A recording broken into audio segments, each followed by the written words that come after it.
Well, good evening, good morning, or good afternoon, everyone. I hope you're all well.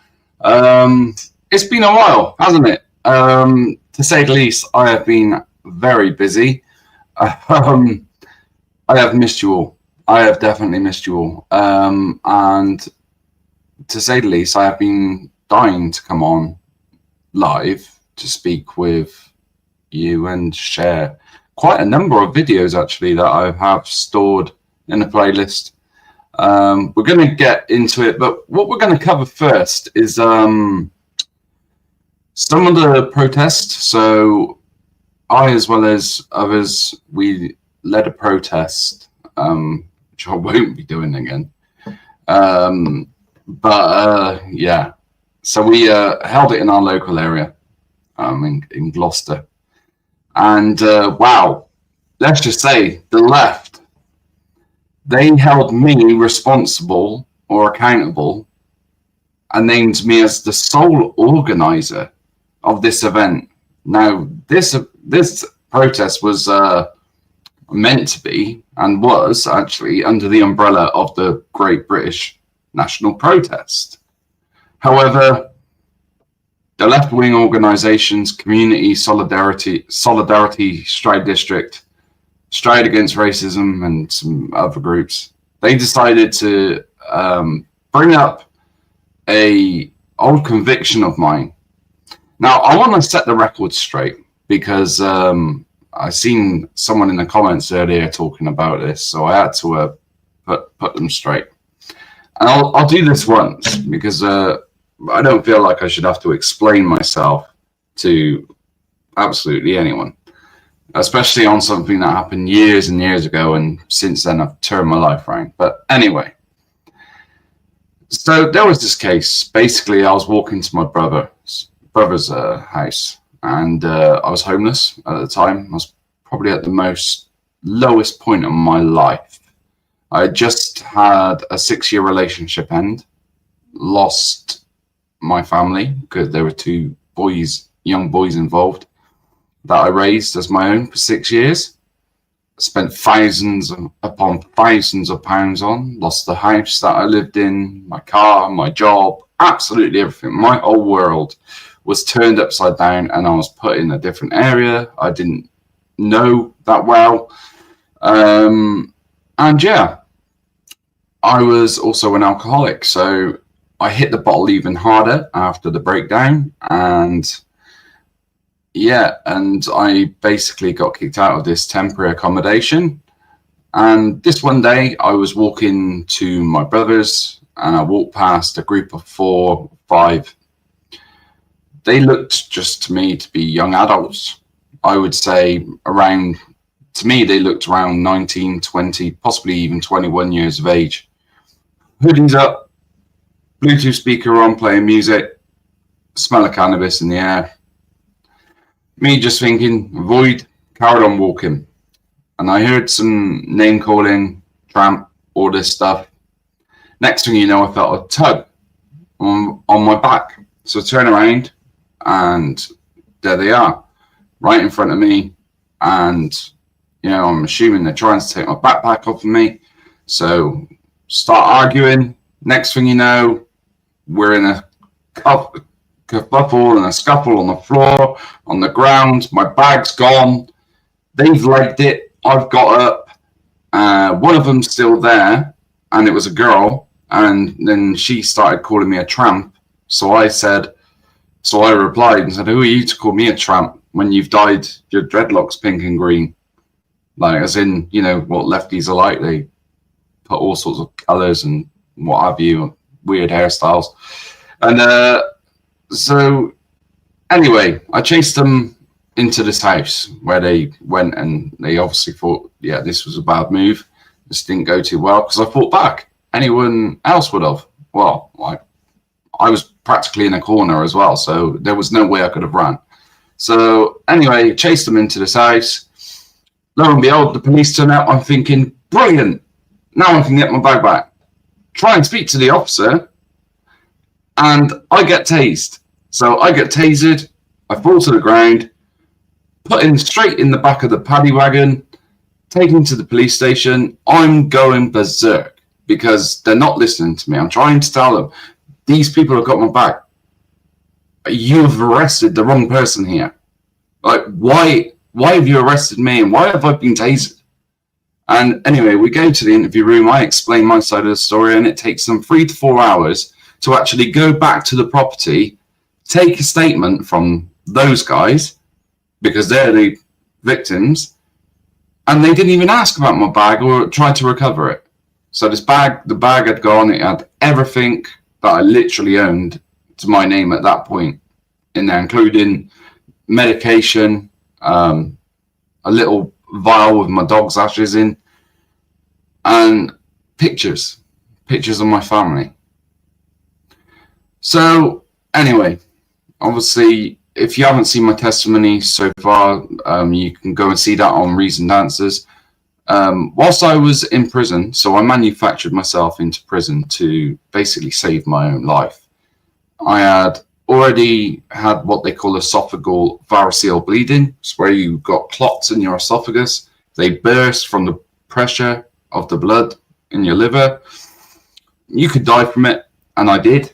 I had CPR and was defibrillated, and that's happened on 3 occasions. But I've had several bleeds in total, where randomly I just started vomiting blood and it don't stop, and then they have to do like an endoscopy, which is a camera down your throat, and then use a tool to put some bands around the area that's bleeding. In total, I've got 13. It looks like a war scene was the best way to describe it by my consultant.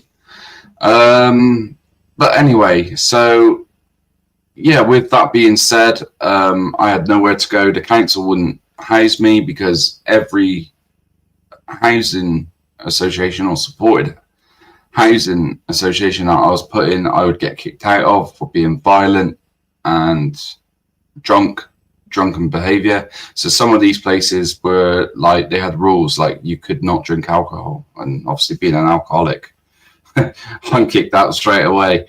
So anyway, so I manufactured my way into prison to basically save my own life.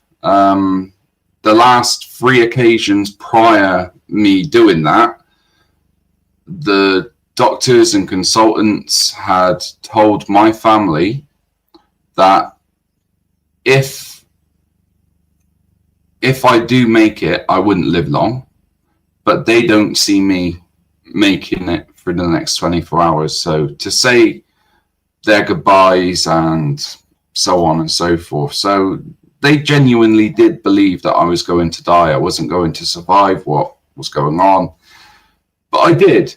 And the worst thing about it is every time I got released from the hospital or discharged, I would go straight to the shop. Sorry, my tongue's getting twisted, and start drinking again. So that's why I had no choice but to distance myself from alcohol.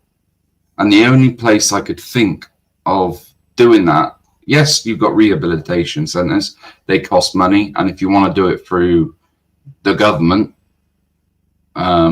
it takes months. And when you were in a position like I was, where I literally was told I had days, if not, days to live, you know, I needed to get a quick fix or a solution. And I genuinely did think that I was going to die in custody. But whilst in custody, so I was already in custody when the trial came for this incident regarding these youths. And it was only then that I found out that they were actually sixth form students. And so I was like, okay, so they're 17, 18 years of age. Okay, that doesn't change anything. My great grandfather was 14, 15 years of age. He lied about his age to go and fight the Nazis. And I don't care how old you are or whether you're male or female. If you decide to do an attempted street robbery or decide to pick on a homeless person in a gang, then they have every right to be able to defend themselves or do what it takes to protect what they have, the only things that they have on them. And that's all I'll say on the matter. That's it.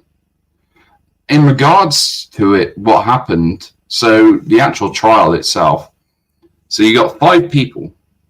They haven't got a record. They're young, they're in their teens. So they're all 17, 18 years of age and in their last year of sixth form. And you've got me, someone who's an alcoholic, a little bit of previous history with the court system. But I had also lying over me perjury, which is perverting the course of justice. Now, that itself, when you go to court, if you have that on your record, it does not go in your favour, because it means essentially that you've lied to the system. You've lied to the Crown Prosecution Service. You've lied to the police, and which I was guilty of trying to be an alibi for someone who ended up grassing themselves up. So I got caught out with that one, and that was on there. So my barrister said to me, "You do not have a chance in hell. You're 6'7", built like a brick shithouse, tattooed from head to toe. You've got previous for violence and perjury, and there's 5 of them versus you." He goes, "I can argue your case until the cows come home in that courtroom, but I am telling you now, you are not going to win." So I said, "So what's your advice? What do I do?" And he said, "Well, it's up to you." He said, I can try. And he said, "The only thing I believe that will come out of it is your side of the story versus theirs.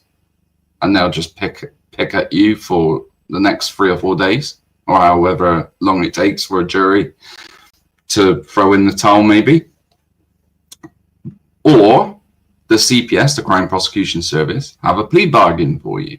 Now, a plea bargain is where the CPS, they'll do a deal with the defendant. They'll say, if you plead guilty, or if you put in a late guilty plea, we'll do this. Like, we'll help you with this, or what have you.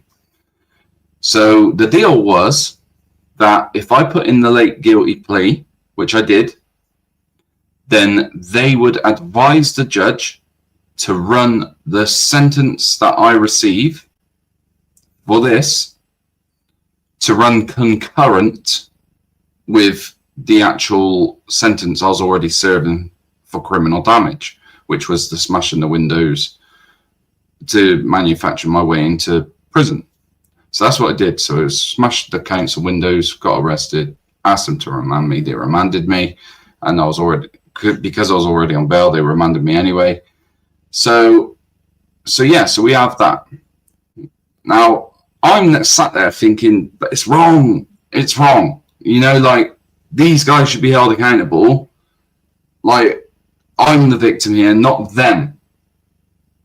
But anyway, I'm now stuck thinking, if my barrister, obviously my barrister's going to have more experience with me. If he's telling me, don't do this, and then the best case scenario is if I put in a late plea, that the sentence could possibly run concurrent if the CPS tell the judge to do that, and the judge decides that that's a good idea.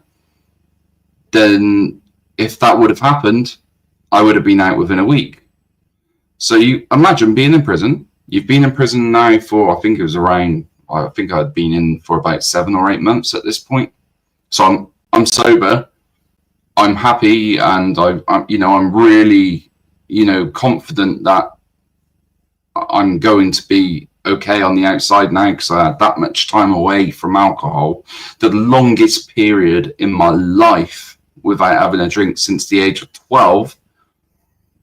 I'm thinking confident, and I'm ready to take on the world. I just built up relationships with my family, like my father and other things as well. Everything was going positive for me for once. And then this trial comes, and then obviously my barrister's not feeling comfortable. He's telling me to plead guilty.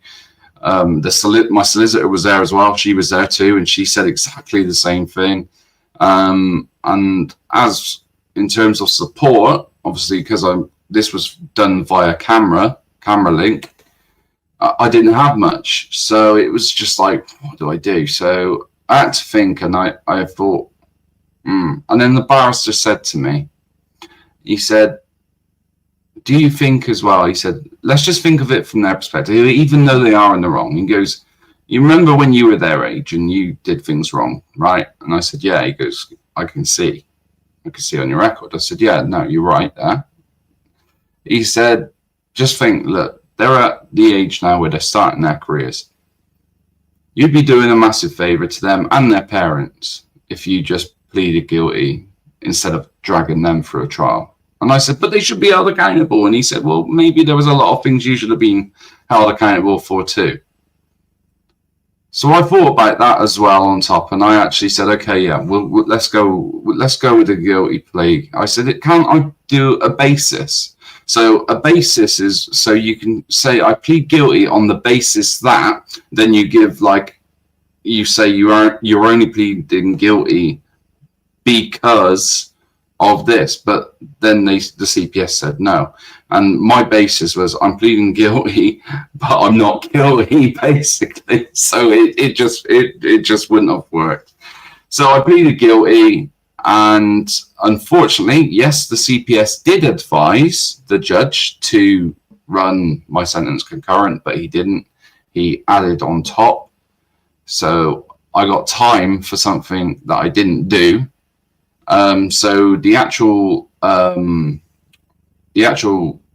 crimes that were, so say, that I committed were racially aggravated assault, because that's to do with the pink and green dreadlocks, for saying about the dye bit. Yeah, they class that as racially aggravated assault. 2 common assaults, so this is fighting back, and criminal damage, which was a pair of their headphones apparently got damaged. So anyway, so I pleaded guilty to that. What I didn't know at the time was the press were there, and what they did was absolutely vile. Now, we're talking at a time when all this BLM movement was going around and all that George Floyd stuff was going on. So they were looking for a piece that would literally, they were looking for a scapegoat. And unfortunately, it was me. So what did they do? Well, they used the fact that these lot were part of sixth form to actually say they were school children. Then they also used the fact that I commented about the dye, the green and pink dye in someone's hair or their dreadlocks, as racist. So the headline was, "Man racially abuses school children." Wow.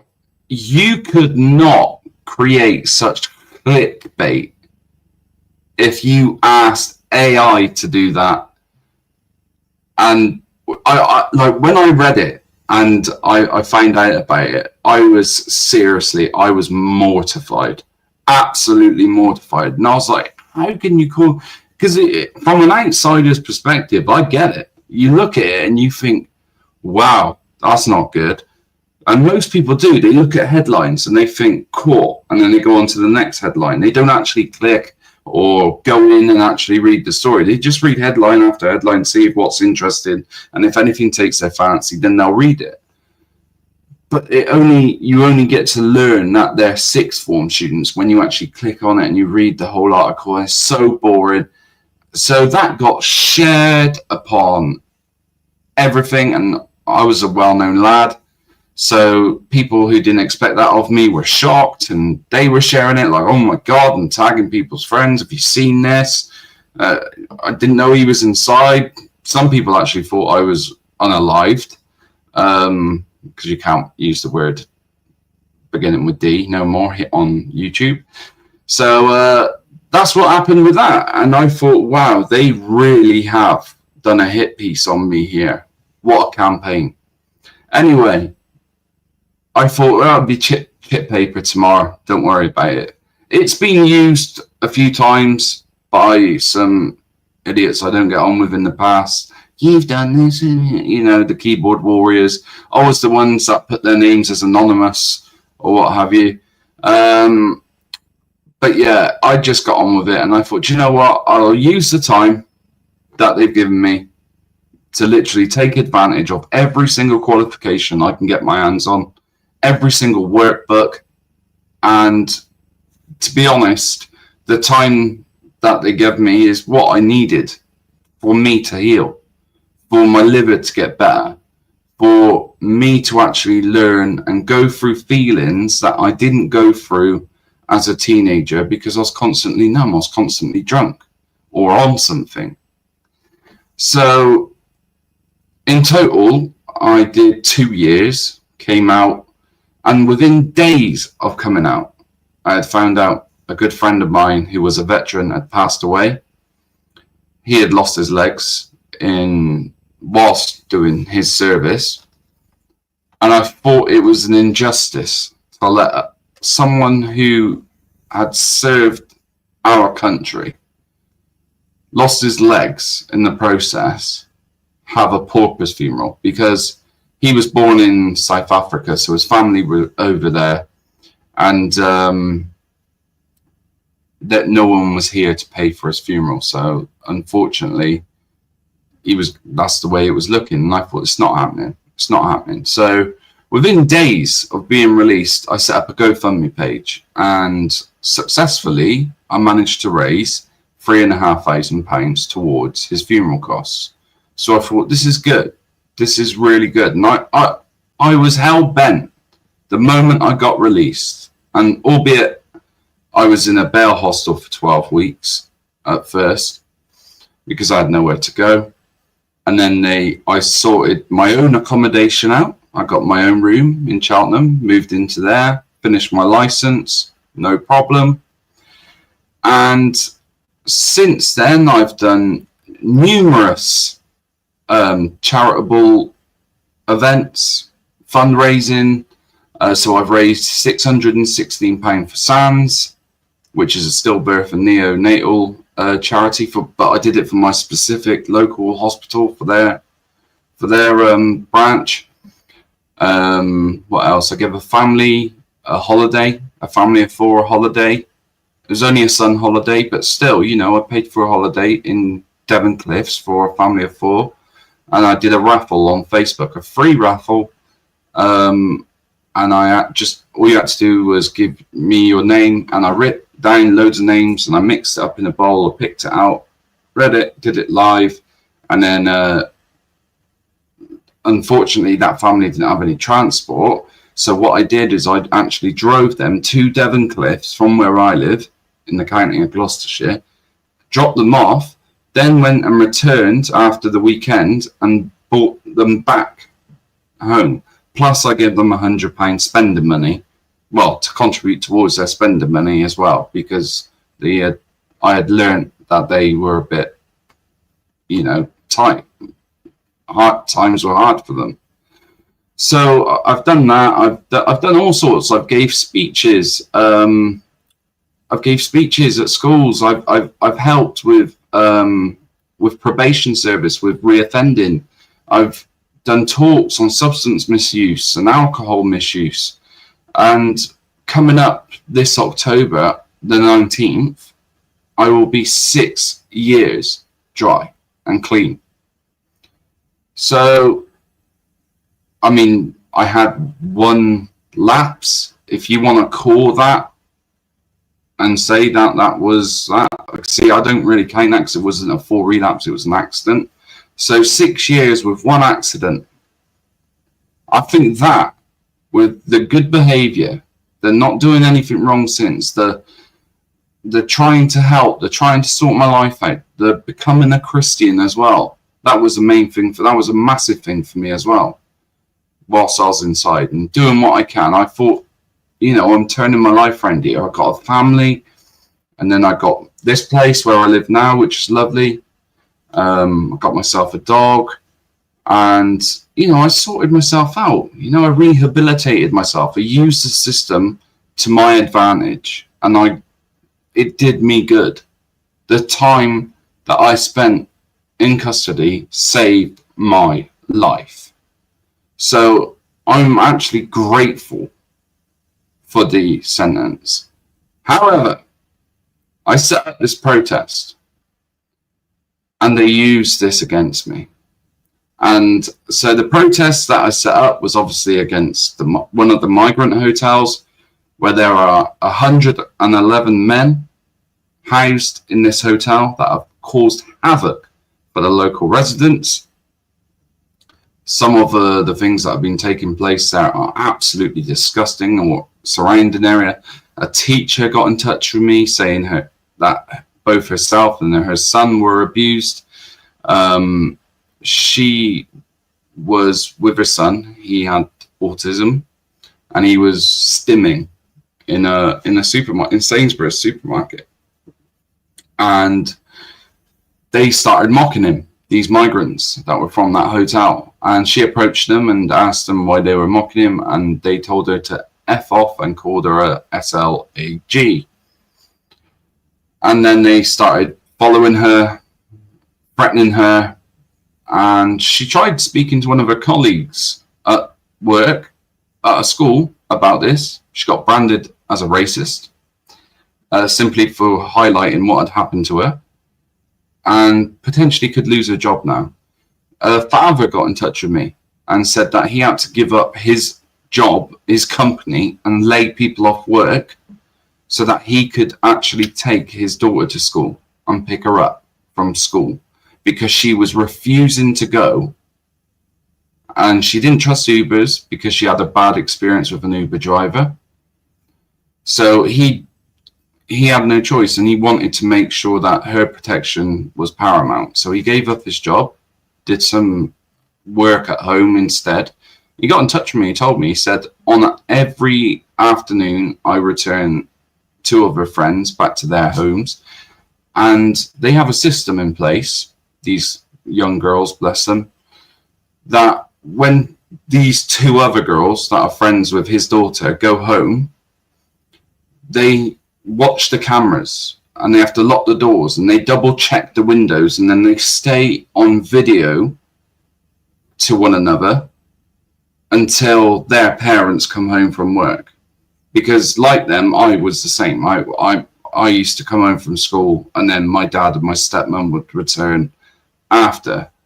So there was a small little gap of where, for like an hour or two, where I was on my own at the age of 12, 13, you know. It's not no biggie. I'm sure it's like people have the same situation all over the UK. But these girls were petrified, and these migrants had actually learned. They knew which children went home alone and didn't have parents there, and the amount of times that this man said that they tried getting in whilst they were on video, and he had to go and attend and get them to move on, he said was unbelievable. Then I had another local resident who actually turned up to the protest. He said that he had his granddaughter there, and they were all promised that at the start that so the hotel was going to be used for refugees coming in from Ukraine, consisting mainly of women and children, and it was only temporary, so it's supposed to last for up to 6 months. This hotel's been there, and what actually happened was around 2 a.m. He said he remembers it to this day.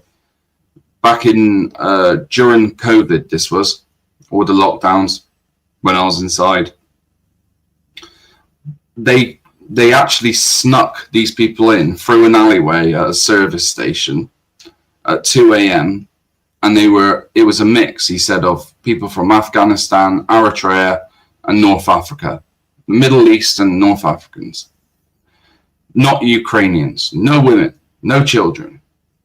So then we find out that there was we find out who was staying in that hotel. What were the statistics? How many children? How many women?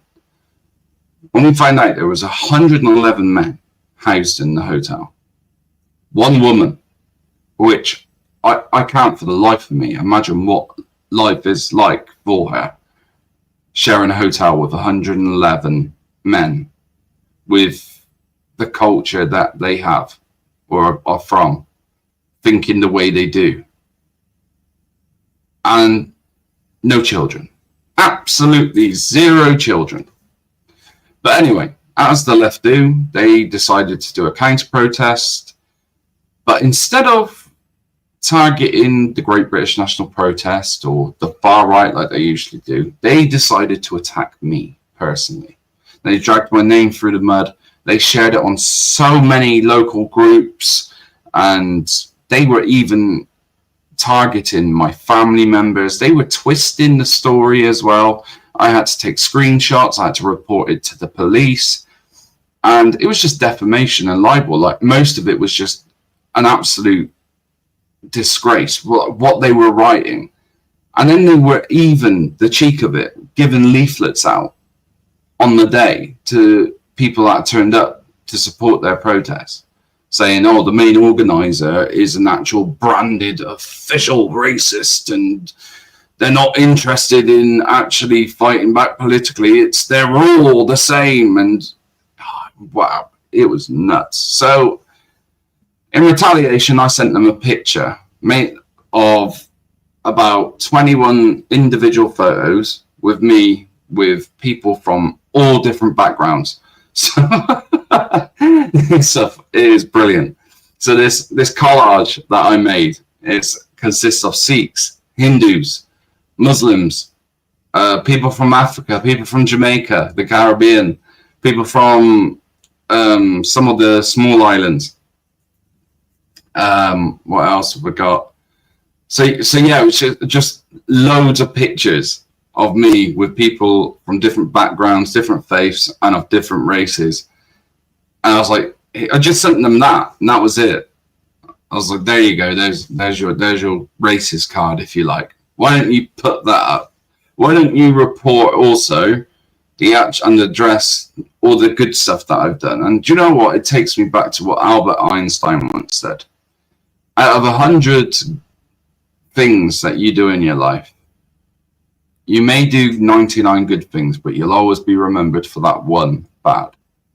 And the funniest thing about all of this is that those who know me, and plus of course myself and my barrister, know that I'm not guilty of what I was accused of and what I did time for.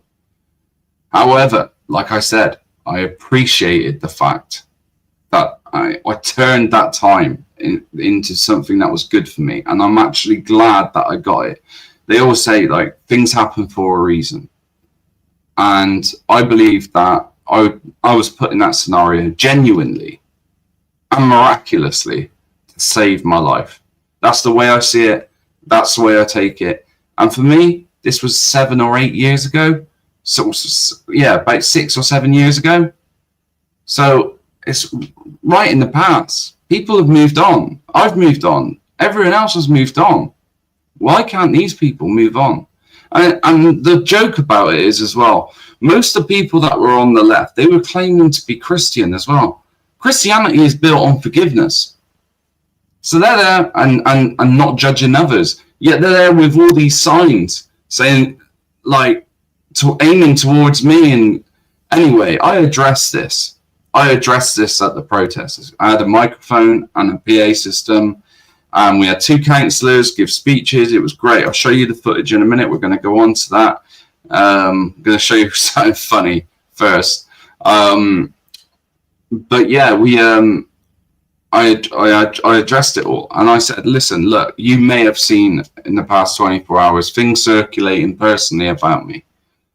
And I addressed it all, and I had a round of applause. And to be honest, do you know what it did? That actually made the Patriots even more, like, hyped up to stand up for what they wanted to stand up for, because they felt like one of their own had been hurt. And it backfired on them. More people came to support me because of what they had done the night before. My friends came. I had people from literally everywhere came to support me because of this hit that they did on me when I wasn't the organizer. So it backfired on them. And do you know what the worst thing of it was? Is because for days it really hurt me, and it's part of the reason why I haven't been on live for a while, is because I've been needing the time to reflect and think of, and I have taken myself away from doing this so it doesn't happen again. But I was thinking, do you know what? Out of everyone that I am stood with right now, I am probably the only person stood on this side, or, this side of the police, that had you put me over there with them, I would be able to get on with absolutely every single one of them.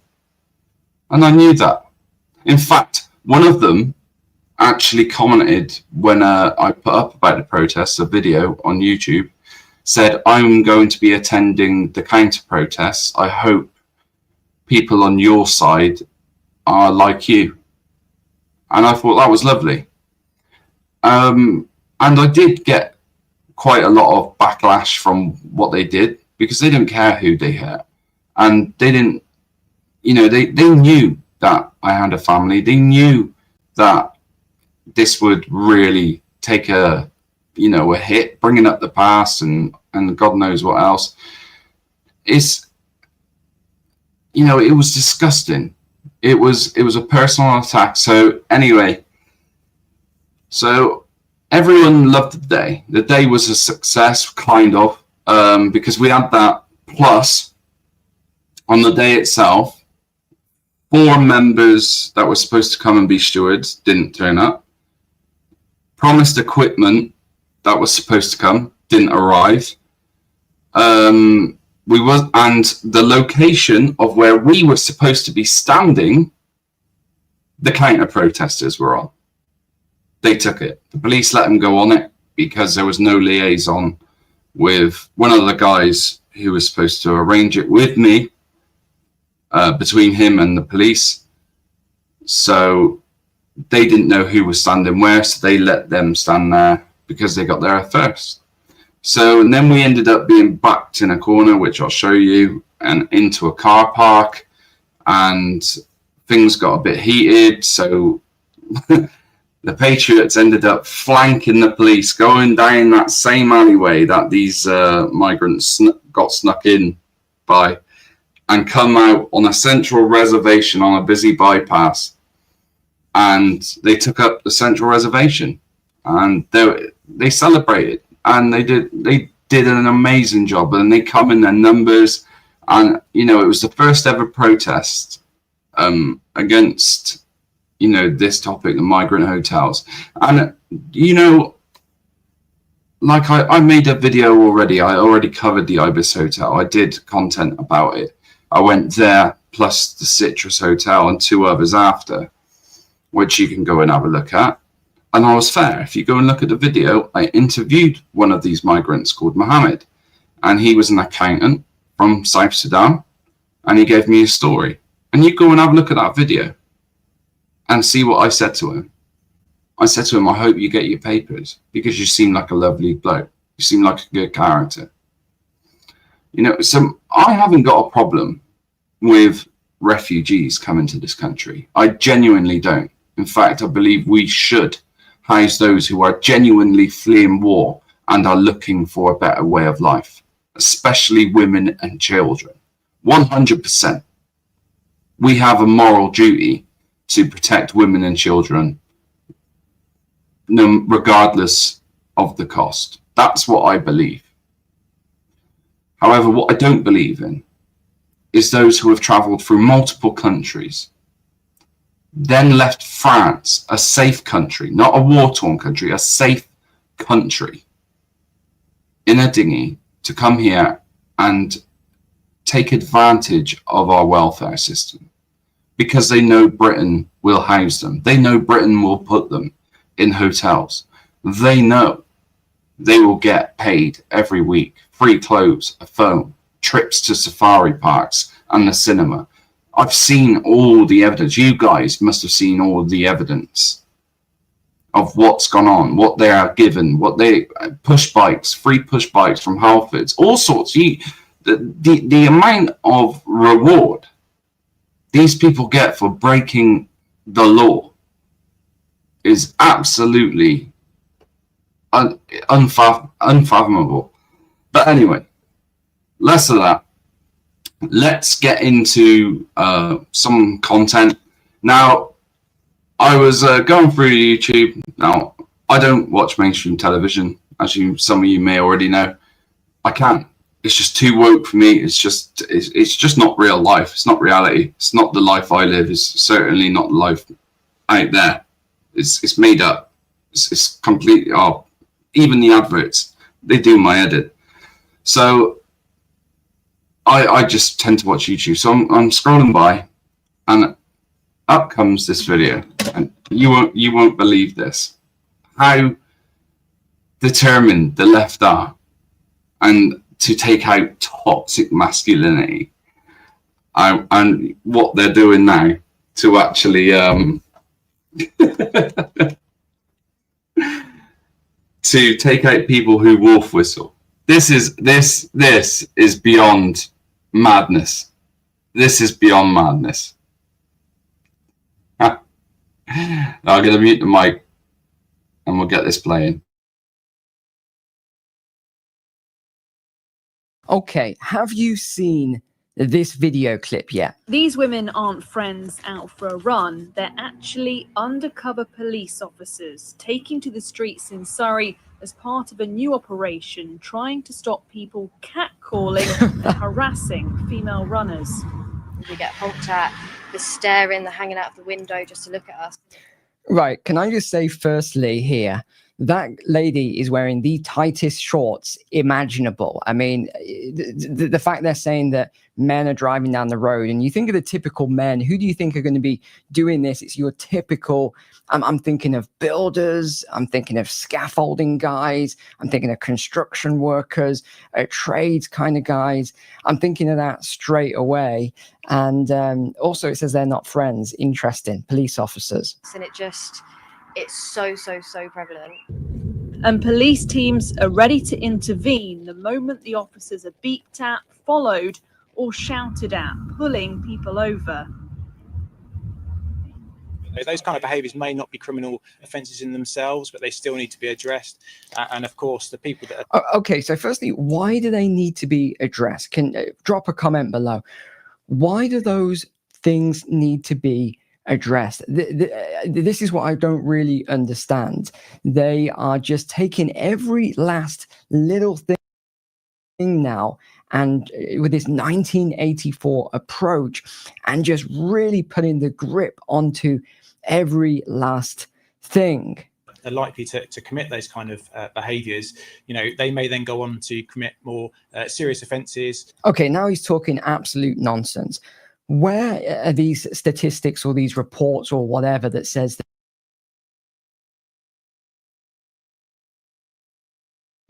Oh dear. So there you go. I mean, absolute madness, as I told you. Like, literally, the police are dressing up as runners to catch out people catcalling, to address toxic masculinity.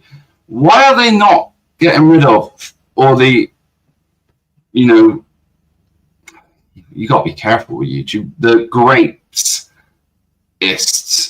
and, you know, PDF files? Why aren't they looking out for them? And, you know, the Islamist terrorists that we seem to have, like we have one in the comments, Marble King Constantine. But anyway, why aren't they addressing those? Why aren't they looking out for that instead of policing people for their tweets and Facebook? Do you know, we arrest more. We have 30 arrests per day, and that was dated back in 2023. This is data from 2023. We are making, our police in the UK are arresting 30 members of the public a day for posting things on social media. Just think of the time and the resources. So imagine that. That's 210 arrests made per week. 210. Just imagine the resources that are being used to interview them, to go and arrest them, the call-outs, the people being paid to answer the calls, and hate crimes, or what on earth's going on? And then you've got the issue of freedom of speech. There is no freedom of speech in the UK anymore. It's gone. Everything that we thought we had in the UK, everything our ancestors had fought, bled, and unalived for, has literally been done in vain. Free speech is gone. Even the fact that I'm having to talk the way I am now because of Ofcom and YouTube is because of left-wing communists and socialists like Keir Starmer. It's an absolute joke. But anyway, so that's that for you. But now let's get into the protest. So the protest. Oh, sorry, no, this is another funny video. Here's a question you probably haven't ever asked yourself. What do chickens actually see when they look at you? Well, it's not just the feed bucket they're looking at. Today, we're going to take a relatively deep dive into the world of a chicken's eyeball. And there's more to a chicken's eye than what meets the eye. By the end of this video, you're going to know why they bob their heads up and down, why they're scared of a dip net, and a lot more. To start with, chickens see color a lot better than humans do. If you remember from back in high school, humans have what they call trichromatic vision, and we have three types of color cones in our eyes. You can't do it seriously. You can't do it seriously. But if you want to go watch it. I'm not playing this. But some of the things that come up now in my algorithm or suggested videos, stuff like this. And I'm literally, comedy is dead as you know it.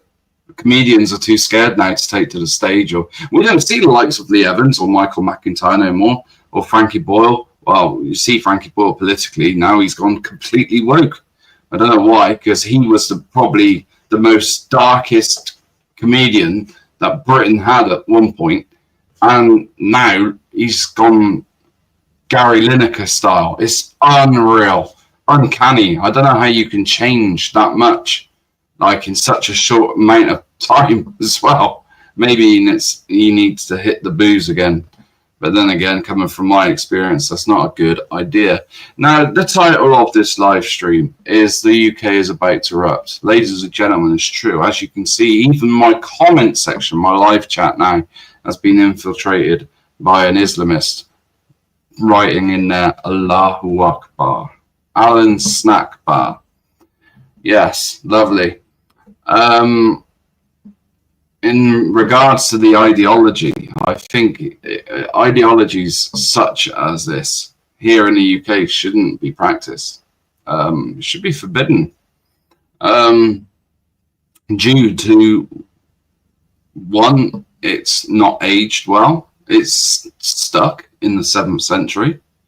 But also, it doesn't fit in with Western democracy.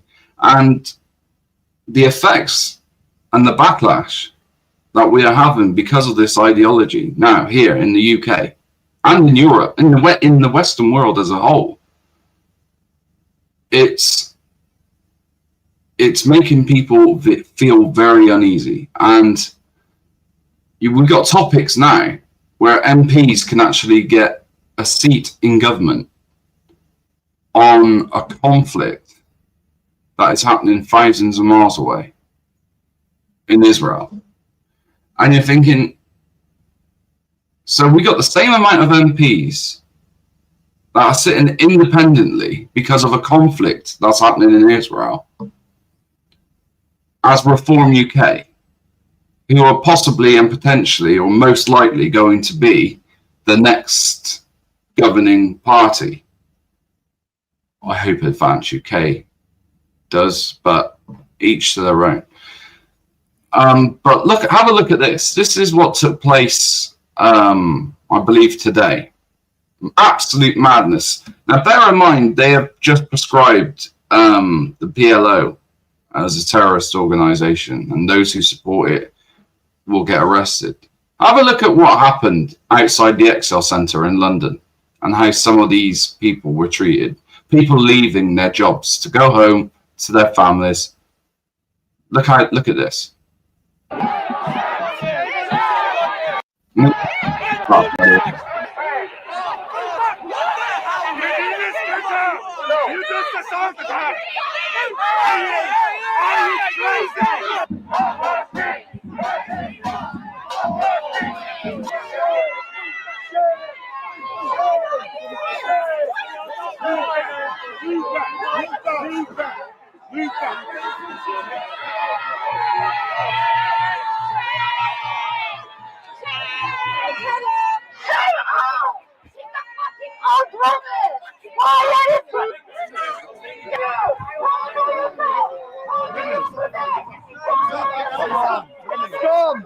Scum! Baby killing scum! Baby killing scum! Baby killing scum! Baby killing scum!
How long is it going to take?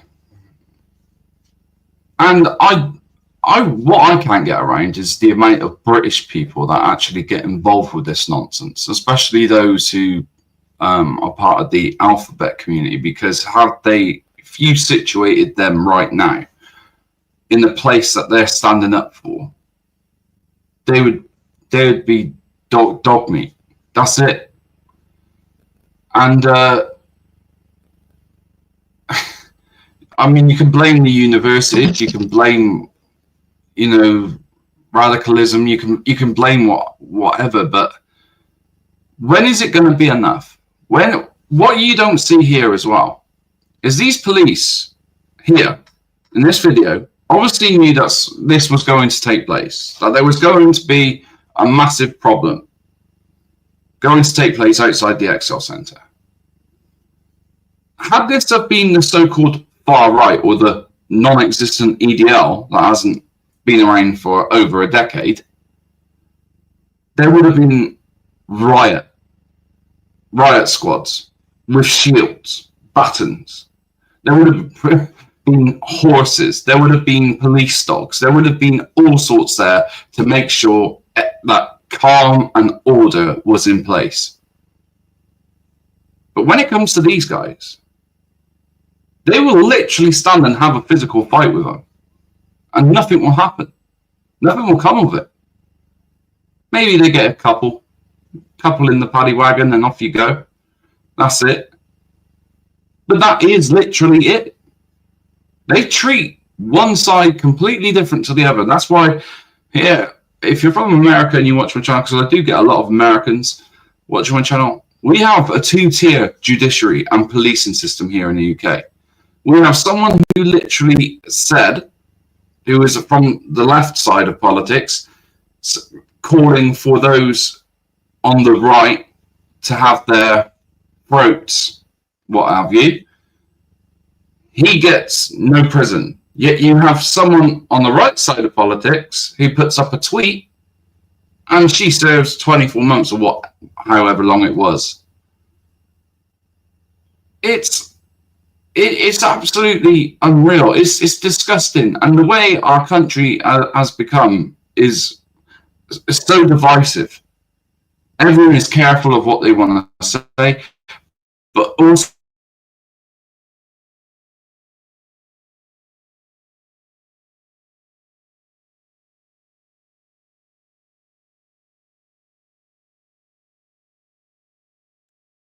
long. And then we have all these emergency testing systems. You have the stuff going on in France as well. They're preparing for something.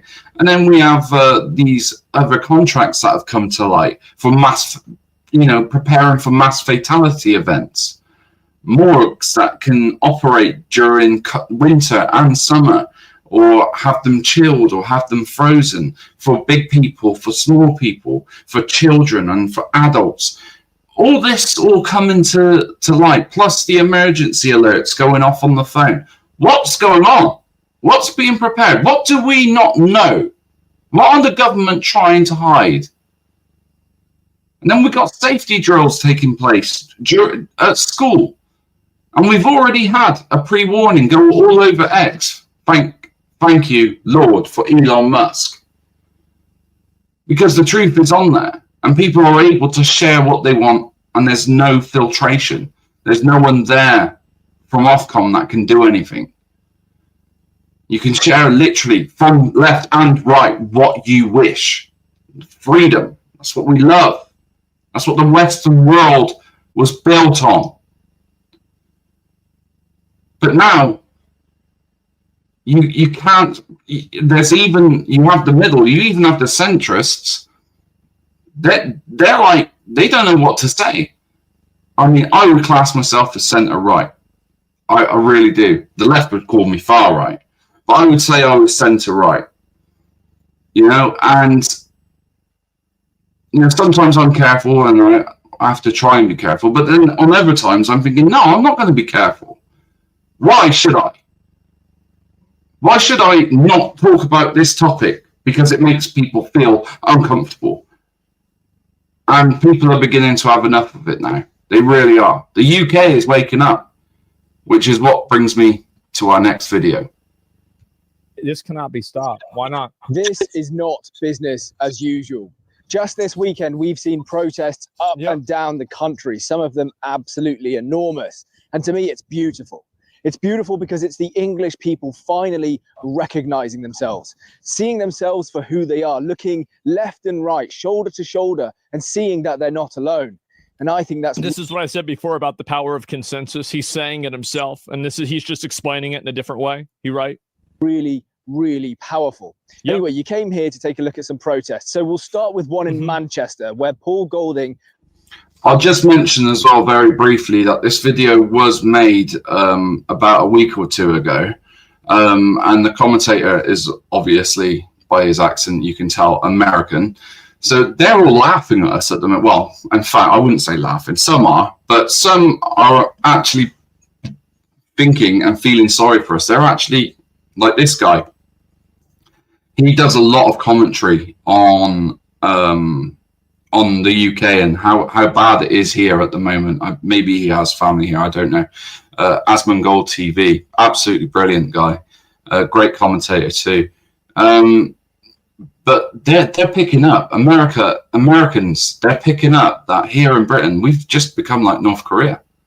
We have, like I said, more arrests over social media posts here in the UK than we do in Russia. And look, if you look in comparison of the size of the island of the United Kingdom, and don't forget, we're only talking about Northern Ireland as well, not the rest of the tiny little island.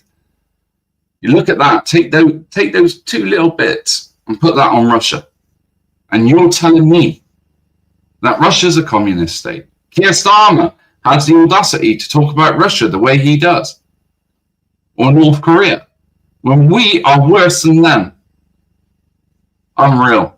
And I think a lot of Americans do feel they sympathize and they empathize with us. And there will be change. Change is coming. It's inevitable. Whether it's through government, through politics, through the ballot box, or through civil unrest. Either way, something is going to give. And I don't think it's going to be the political route. I really don't. Put on a march for remigration. Yep, we saw this before. They're mad as fuck. They're saying, I know you guys don't speak British. They're saying get them out. They're saying get them the fuck out. To me, that is spectacular, and I just love to see so many English flags in the crowd. Yeah. Now, I mentioned earlier that's that how you can tell that it's not America. Was a march for remigration, and some of you may have never heard of this concept before. Yeah. Maybe you've been living under a rock. But the idea is pretty self-explanatory. You want more people to leave the country than are entering it. We didn't consent to mass immigration, and now we want to see that reversed. We're not happy for mass immigration to just stop, which it still hasn't. Send them back. We want it to be reversed. Okay, that's the broad concept. I also mentioned that this was set up by Paul Golding on behalf of Britain. Let me also tell you as well in the description, if any of you watching would like to come up and have your say, you're more than welcome. I'm going to put it in the live chat as well. First, and in the past, I've said that I don't really see Britain First as a political party, even though technically they are. And I think I stand by that statement. I said in a previous video that I see them more as I would say it's definitely a political. I think that, again, pretty much all discussions of how the government should treat people is political in nature. This is the same as like people saying like, oh, this isn't politics, it's just being a good person, with like, for example, allowing trans people to use a certain bathroom. It is politics for sure. It absolutely is. But I see what he's saying too, is that like this is generally an issue that most people are aligned with. No, he's not. I don't think this American guy gets it.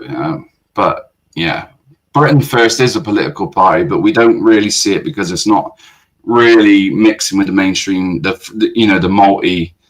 So you got the Tories, you got the Lib Dems, and you got Labour, haven't you? And now Reform, which even then, it's not technically classed as a political party yet, until Nigel sorts that out. I hope he does. It's actually a company. But Ben Habib is hoping to turn Advance UK into a party, a political party, which I'm to be honest, if either Advance UK or Reform UK get in, I'm happy. But I would love it more so if they both teamed up and put their egos and their problems aside, teamed up, as well as UKIP as well, because I do believe a lot of Christianity does need to be restored, and there needs to be a much more essence of Christianity, if you like, within the political sphere if we're going to sort our country out properly. And we need radical change. We can't just have what Reform are offering now. We need radical change, and fast, because people have had enough. But let's continue. A street protest movement, and I think that's still true, right? Maybe in the future that will change, and I will change my opinion about that. But look, that is one hell of a street protest that they've put on. In fact, let's take a look at another angle of it. That's a lot of people. Yep.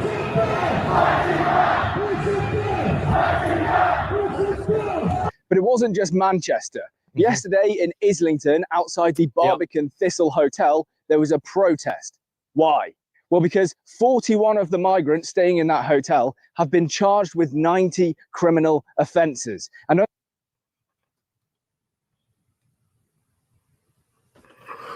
what the fuck is going on? Yeah, you're feeling. How is this real? Mm-hmm. What is this? Like, how do you have this happen? What the fuck are they doing? This is insane.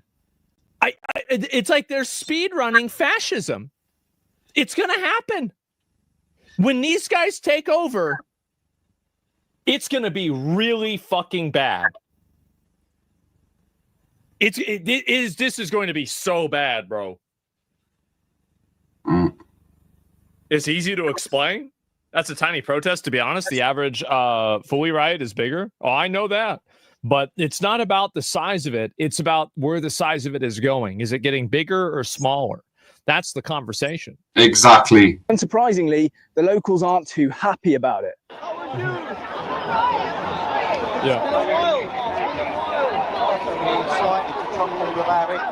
Yep. I know, as always, I've always got my thingy up. Stop the boats. Deport foreign criminals.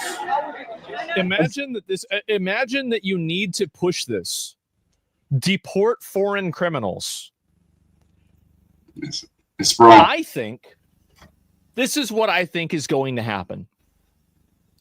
I think they're not going to. I think that this extremism will not lead to a person being elected that says send the boats back.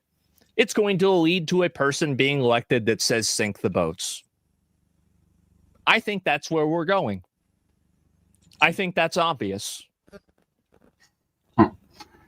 Yes, the frustration keeps building. Yes. The thing is that I'm worried about this because unfortunately, obviously here in Britain, we don't actually have a party that is actually that radical. But I can see what he's saying. He's picking up the feeling. He's genuinely picking up the feeling of pretty much the majority of the British public right now. That's how they feel. Anything that's oppositional and violent like that eventually becomes toxic and problematic. It will be. And I'm worried about this being an existential problem all throughout the world. But again, not allowing civil, reasonable discourse has made this inevitable. I think that's where we're at. Shouldn't you be worried about the bad issues because of the bad things happening now, not because of what might happen before? Well, I'm just talking about it from like my perspective. Like, this is where I think things are going to go. This is where I think things are headed. And I think this is why, and I think this is what's going to happen after that. Like, I'm not really like, again, I feel like I don't want them to do that. Just fucking deport these people, get rid of them, and then move on, right? Like, I don't think it's really a complex issue. But the people that are living there, that are developing such animosity for it, and that are so angry about it, I think that they are going to become bloodthirsty. And I think when that happens, definitely, it will be shocking. When it comes, fortunately, they weren't actually able to protest where they were meant to because a horde of masked up Antifa guys showed up and blocked the route. Yeah. Which is exactly what happened at my demonstration, which I'll show you after. See, this is the problem that Europe also has, is that there are a bunch of people who are defending these migrants. Yep. The entire idea, and I know that some of you guys in chat like to say this, that, oh, well, nobody in the UK wants this. And I always say Europe. I'm really talking about the UK in this circumstance. A lot of the people in your country do want this mass migration. They do want the mass migration. They do want all of these third worlders to come in. And that is the problem that you need to solve before you go and do anything else. Just stop oil protesters? Yes, exactly. And so the question is why? So the reason why they want the immigrants in is because, number one, they think it's the morally right thing to do. Number two, they think that it will help the economy. Number three, they think that the countries are destabilized because of British policies and British interventionism, and so they deserve it. And number four, I think that there's a degree of collective guilt that Europe has for World War II and for previous racial differences and different types of racial segregation. And it's been passed down through generations, and it's been impressed upon these people to the extent that they will act on it. I think that all of these four things come together, and that is the reason why they're doing it. Bang on. Absolutely bang on. So that's what we have with that. And then, there's a few other videos as well that I wanted to go through, but we'll do that at a later date. I wanted to show you what took place where I live. So this was our very first protest that we held.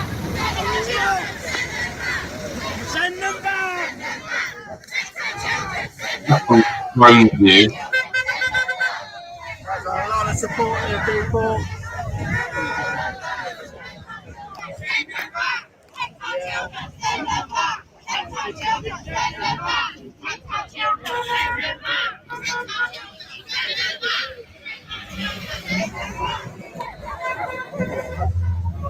It does look like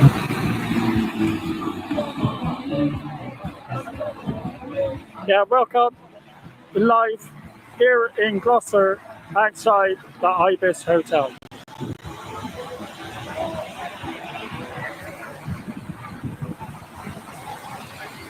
Just wait for someone to come in.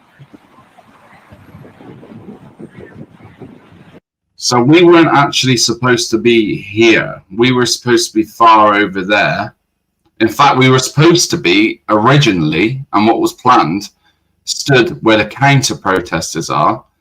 But halfway through the demo, after everyone gave their speeches, myself and two councillors, a lady then grabbed the microphone and said, I haven't come here to be cornered by the police, which is what they were effectively doing, making us go into a car park.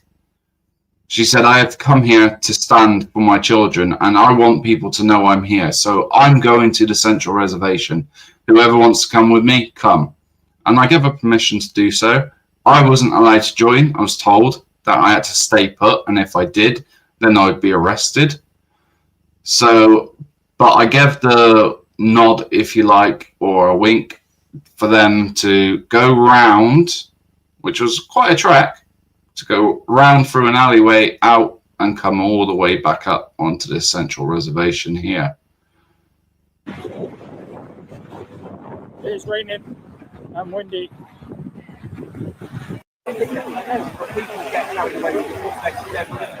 Hello, Ash, you right? Welcome to the stream.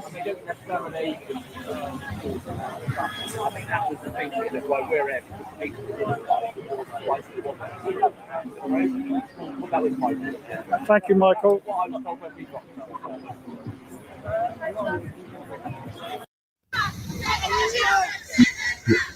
Send them back!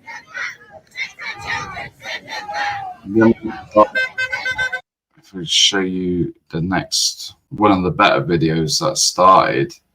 So up first there was a Pal Media, who absolutely lovely guy, brilliant guy. These are all, if you wish to have a look at any of these, obviously if you look at the titles here, Gloucester Ibis Hotel protest, you'll find them. But yeah, it was it was good. It was good. I think so. He's done a better one here. So if we have a look at this one.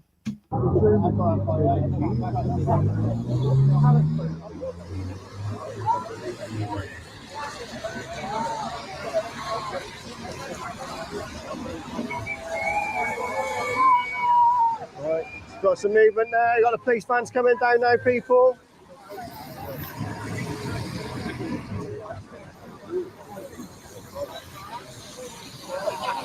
How come you only got a little bag?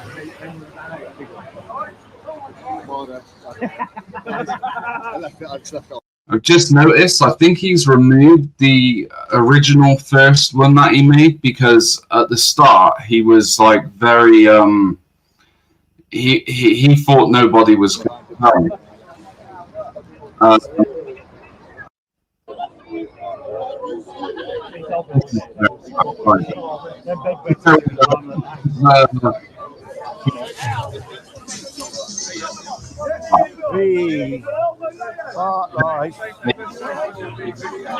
Cheers, people. Keep those likes coming.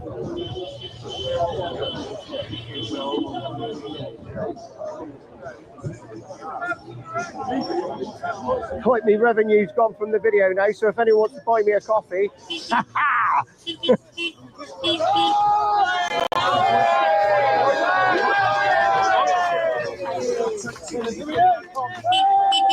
hey. Damage that card, then we 50 quid worth of damage.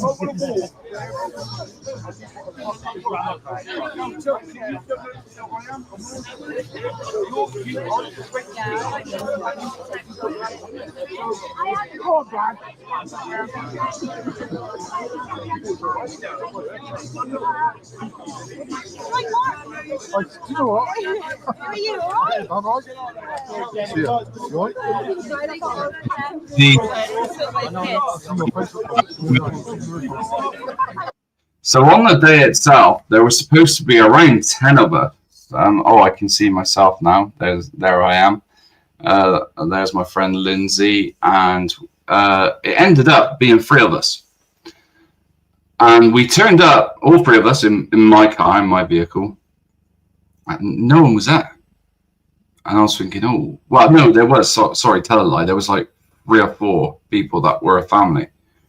And I'm thinking, where is everyone? But this was around 12:30, and we had aimed for our protest to be around 2 p.m. At about 1:30, it was still looking the same. It was still, there was probably around 10 people there. Then out of nowhere come all these.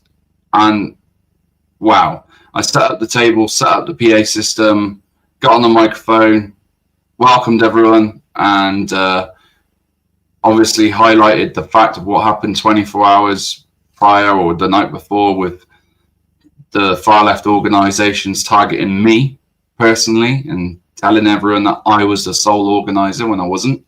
This is under the umbrella of the Great British Protest set up by Rich. But yeah, let's continue.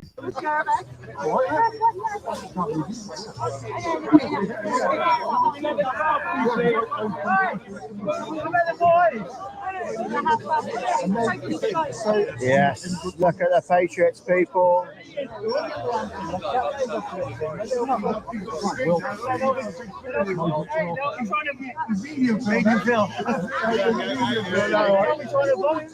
Say hello to clear people. They're not welcome here.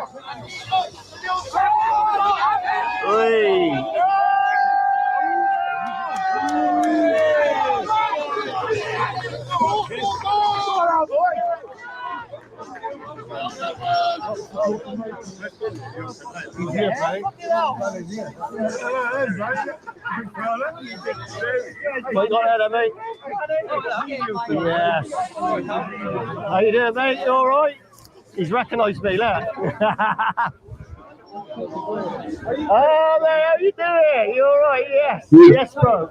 Hey? Beautiful people. No, I'm Pal. Pal Media. Right, okay.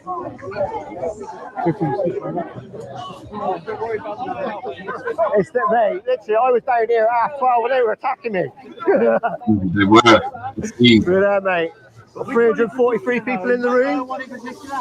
Probably got out to about 30k already, I reckon. I don't know until I see the end of it, but come on, people.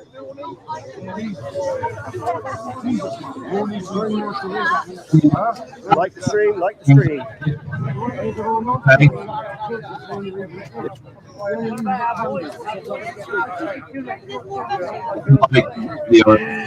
This is Gloucester. This is Gloucester.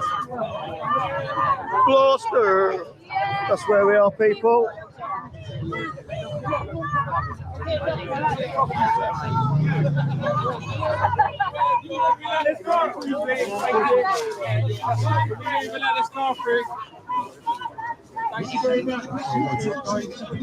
Lefties are a little bit quiet now, aren't they? They're a little bit cold, aren't they? They've had their day out. They've had their day out. They've got their 80 quid. Now, fuck off. They don't even come from here. They don't even come from here.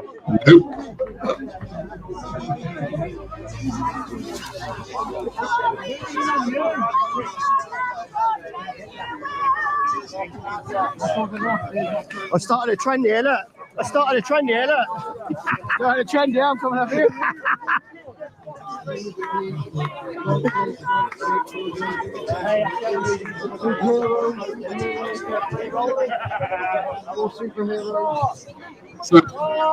So it was like that for a while, you know, and then obviously some shouting back and forth, It got a bit more livelier.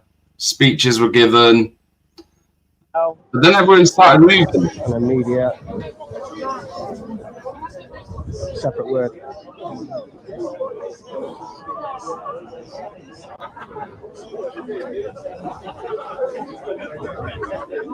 Yeah, you're live there. That's the one. That's the one. We're live. That one.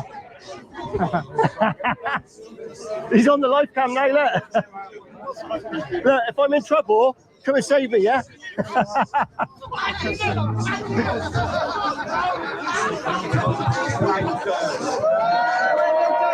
Hey. Hey. Bloody hell, don't need that, do we? Oh, boys, we've got 400 people in the room. Do you want to say anything? Oh, good, brother. You all right, yeah? Oh, no.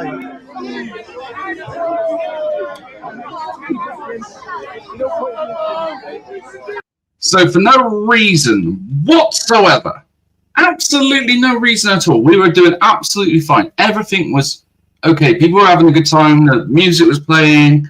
People started picking up their energy to start voicing their opinions. And out of nowhere come these riot vans. Why? No one was doing anything wrong. And in fact, let me tell you, that at some point, I don't know whether we'll hit here, because I'm not going to cover the whole of this just one video. But at one point, there was someone who I knew, I'm not going to say his name, but him and his partner and his friend went off with a pram. And a couple of these migrants were waiting down by an alleyway with a metal iron bar and took a swing at them. So they came back and told the police. The police didn't do nothing. Didn't do nothing whatsoever. So I was thinking that the riot vans was maybe something to do with that, or I was trying to figure it out. I didn't know whether it happened before or after. But absolute madness. I'll have a look. No, so yeah, it was after. But yeah, so these riot vans come. All right, yes. What's going on here? You all right? Yeah. No. I've got past them anyway. What's the vans for then? They expecting a wrestle for them? Sorry, hell.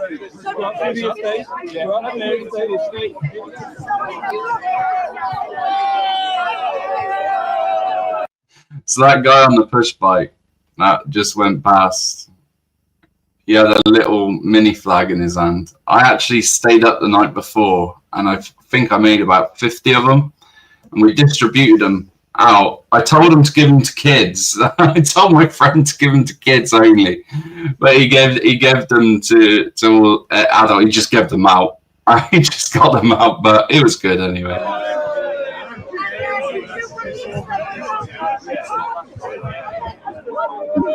Well, this is getting a bit heavy.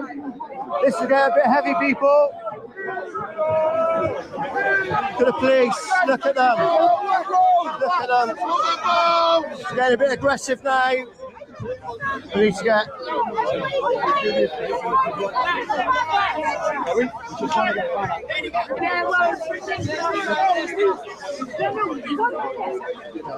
I can't, mate. I'm not live. I've got 500 people on here. Don't you, everybody? Yeah? Do you want your winner to get sent in race? And God knows what happened to your man? No, all of you. It's fine. Just don't. No, but I don't get why all of you lot. Oh, they're coming in big time now, people. Look at them. They brought in the reinforcements. Is this really necessary?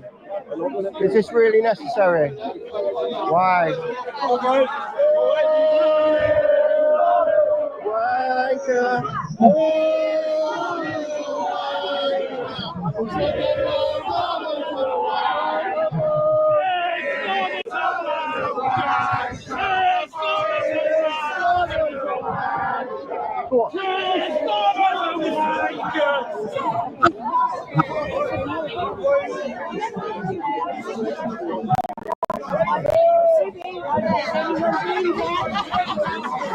Relax.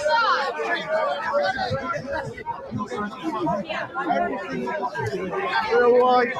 Got very aggressive all of a sudden. I don't know why. The weirdest thing of this all, right? The guy that you always see, they always wear the red pipettes or whatever you call them on their shoulders. He come up to me and he said, look, he goes, are you the organizer? I said, I'm not the organizer. I said, why do you keep thinking I'm the sort? I said, look, I've come here. I said, yes, I'm supposed to be with someone else who couldn't make it. Like, it was us that contacted the Great British National Protest to say this hotel, you know, you need to confirm it, that it is a migrant hotel. So, and the other person who was supposed to be there, the Viking, Maya Tusi's ex-bodyguard or bodyguard, he was supposed to be there, but he got stuck in Epping. So I was on my own. The people that he had said were going to be coming didn't arrive. Neither did the equipment. So I had my one PA system, which was lucky that I purchased, with 2 microphones. I bought a step for someone to stand on to give speeches because we had 2 councillors who gave a speech.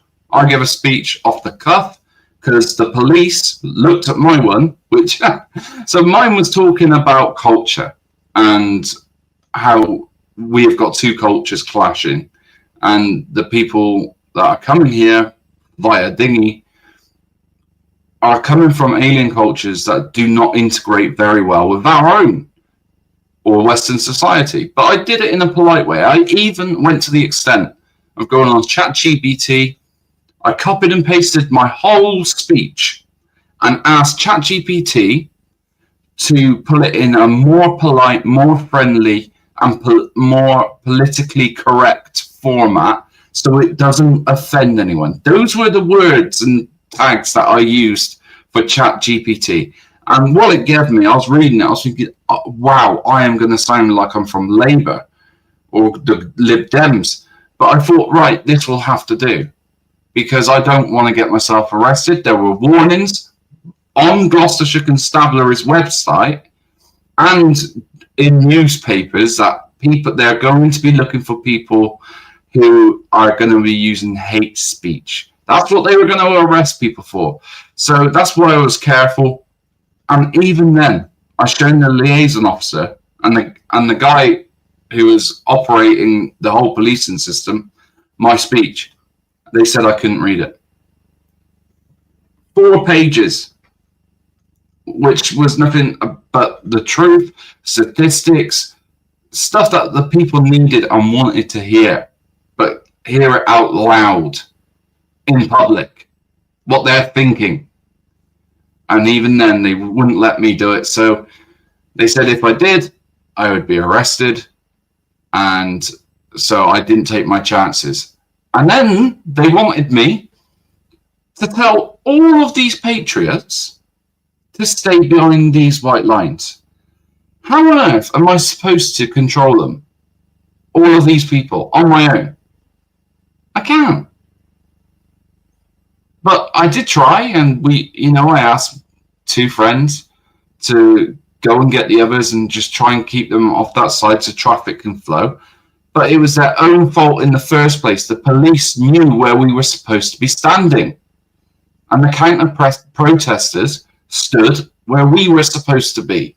We outnumbered them. That's why we needed more space.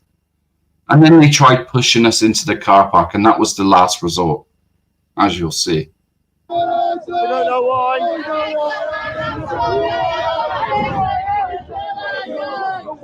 This has got mental all of a sudden.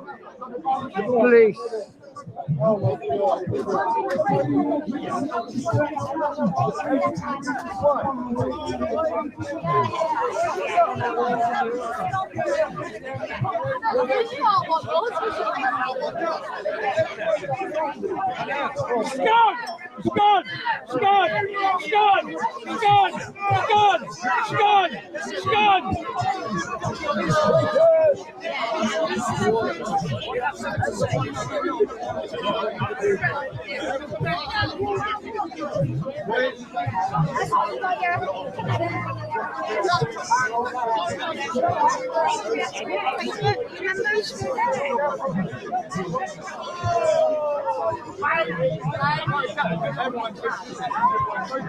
Well, we've got the evidence gatherers behind us now. Quick one for you guys. If you ever attend a protest, let me tell you something. The guys they call evidence gatherers, you'll see them. They're always with a camera. They're wearing yellow pipettes, what have you. And they have a thing on their back saying that they're intelligence gatherers or what have you. Anyway, what they actually do, what they don't tell you is these evidence gatherers, they use modern AI technology.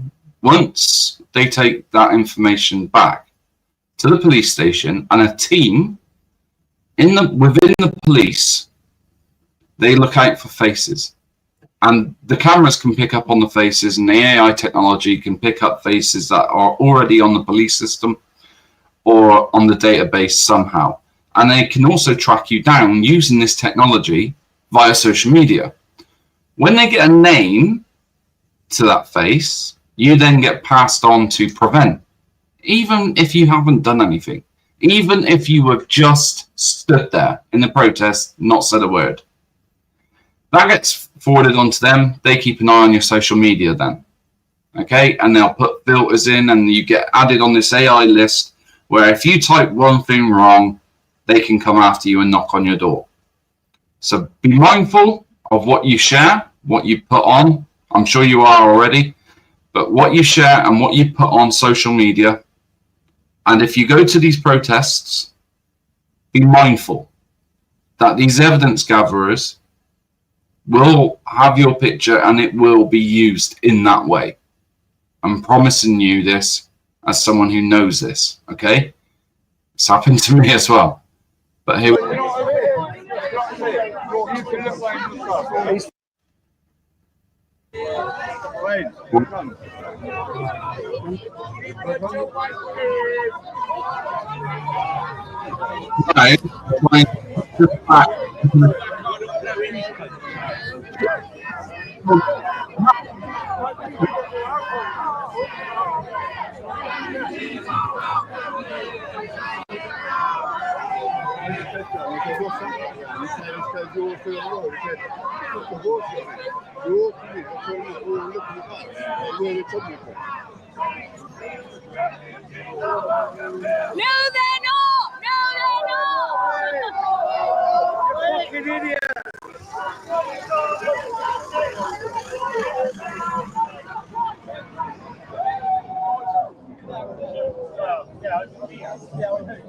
Why?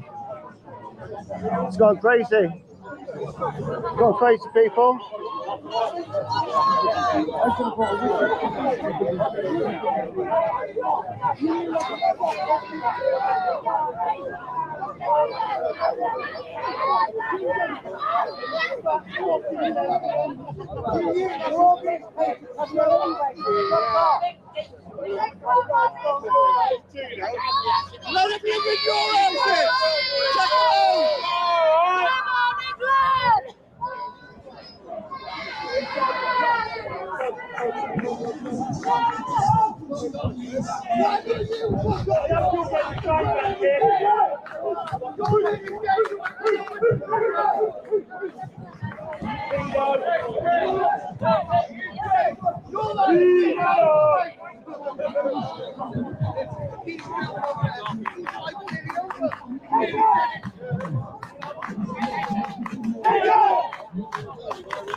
Cheers, people.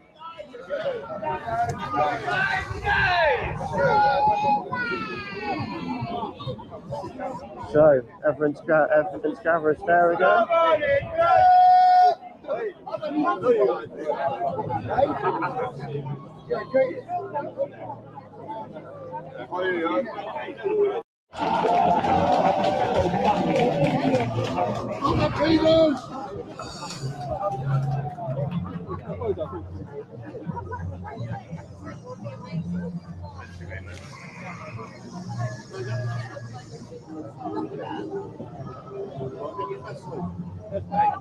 Hello, mate.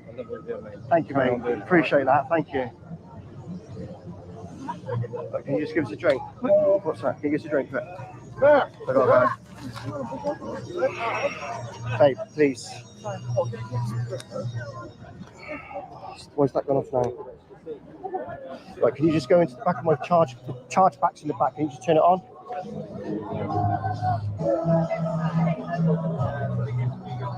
Not one coffee bought. Not one coffee bought. Come on, people.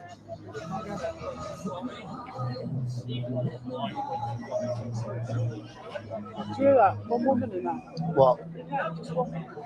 Yeah, I know. 111 men.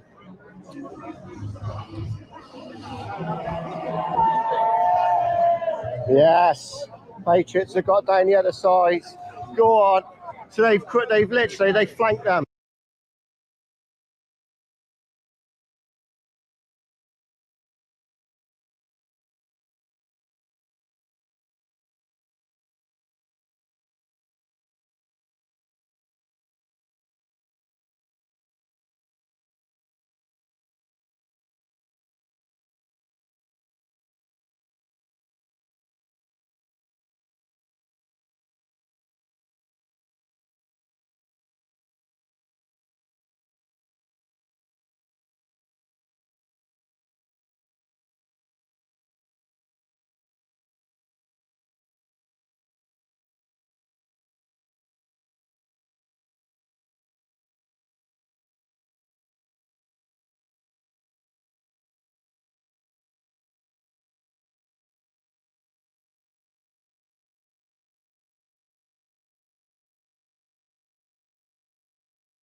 They flanked them and they're on the way there.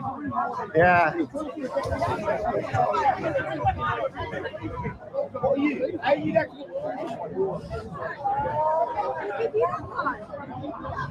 You all right?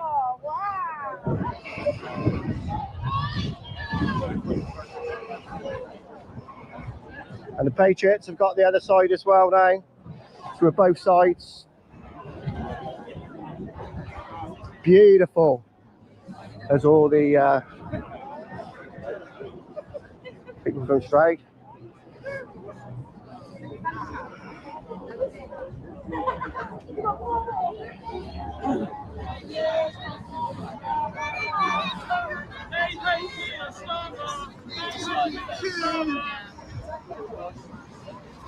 All right, we got the Patriots on this side now. Who've just come through the other sides. They flanked you, didn't they? They did, didn't they? Sorry? They flanked you. You might want to tell your Patriots to turn their flag. They're not my Patriots. I'm an independent. All right.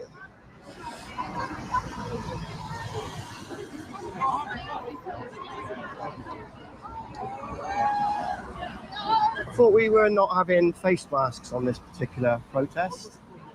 I thought it was going to be one of them ones where you can see everyone on that side are not, on this side are. I was just wondering why, particularly. No law against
I'm aware of. No, but I thought maybe they may have some sort of ailment. Yeah, it doesn't look good, does it really?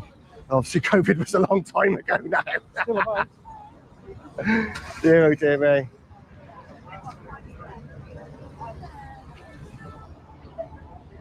Right, so these guys have got over here. What was that? Who's just chucked that? Who's just thrown that? Somebody's throwing things now, people. We're getting launched from somewhere. I don't know where that's just come from. But somebody from this side has just thrown something. Quite clearly, you've got 430 people watching there. You've seen that? Oh no, sorry, 500. That's disgraceful behaviour.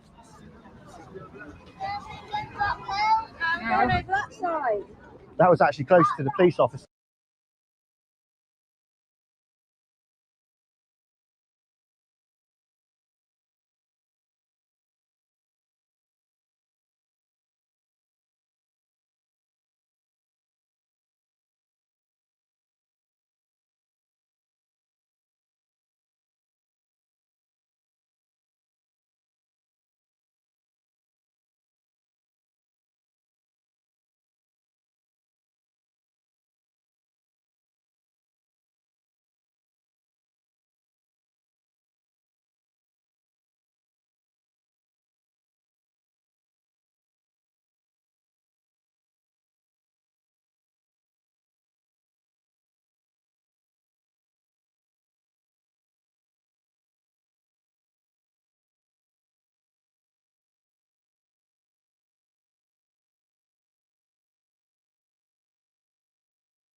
Than me, to be fair. No one threw anything. That was a car running over a cat. Oh, was it? Okay. I'll look back on the old camera and we'll see, shall we? And did you say there were 500 people here? No, I got 500 in my room at the minute. All right. Hello.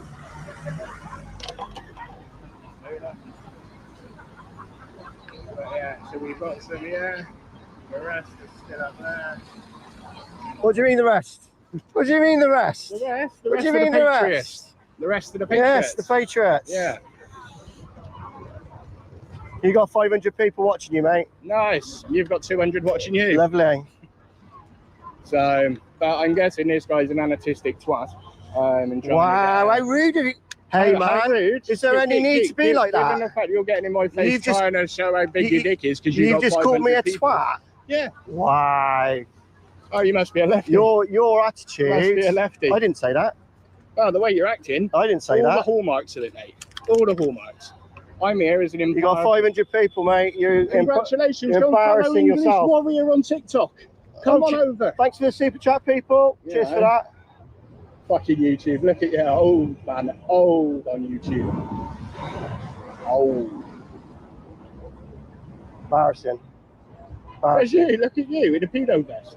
Oh, officer, he's just called me a pedo. I didn't call you a pedo. Sir, I said a pedo sir, vest. officer, he's just called me a pedo. Sir, please. Sir, he cannot say that. Sir, he cannot say that. Seriously. Don't need it. No, he's trying to get a reaction for his. I haven't actually. That's fine. You're definitely helping. You know. I've picked you up on your language. That's all. I've not sworn at you. I've not been rude to you. You've sworn at me. You've called me. It's rude. Yeah, it is rude. Yeah. Right, okay. Okay. So he's housing illegals here at the taxpayers' expense. Yeah, I didn't think you had much to say about that.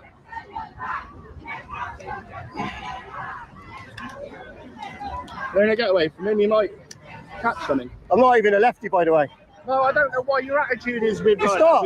I was just picking you up on your language, that's all.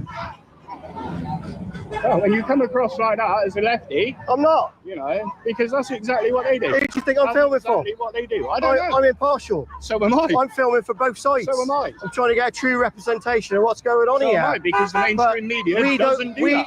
Patriots do not need to come with your aggression, yeah? Well, when aggression is coming across... Mate, I'm from Gloucester. So am I. Right. Born and bred. Have you been in Brockworth my whole life. Have you been into this hotel? About 2 years ago, before they overtook it, my brother was down here. I've been down here. You know what I mean? What do you think I've been doing? So, we've all been doing it. It's no good. You're starting on the wrong side, mate. No, I'm not sorry. And when you see my channel, you'll realise. You'll realise. So people can go and check you out. PAL channel. PAL Media. P-O-W. P-A-L. P-A-L. Yeah. I think we've crossed wires, mate. Yeah, quite possibly. Quite possibly.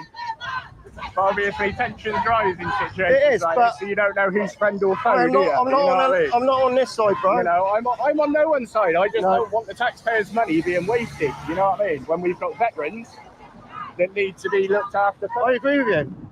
Yeah, and that's what I've been campaigning for. Yeah. Thanks. All right. See, a little bit of conversation, we can sort it out, can't we? Exactly. Yeah, that's all it takes. I think he thought I was a lefty.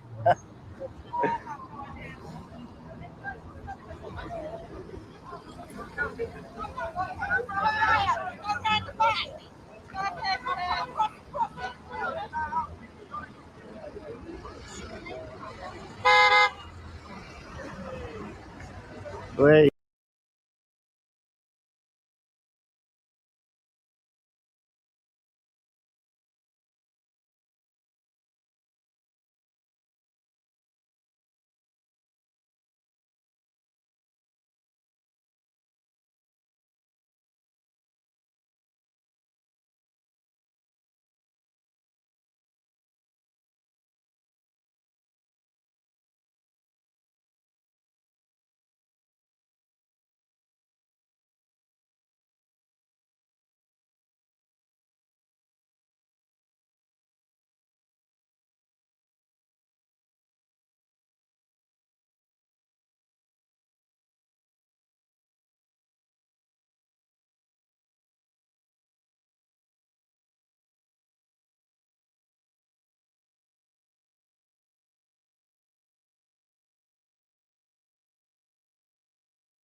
Yeah, thank you for that super chat. Thank you for that.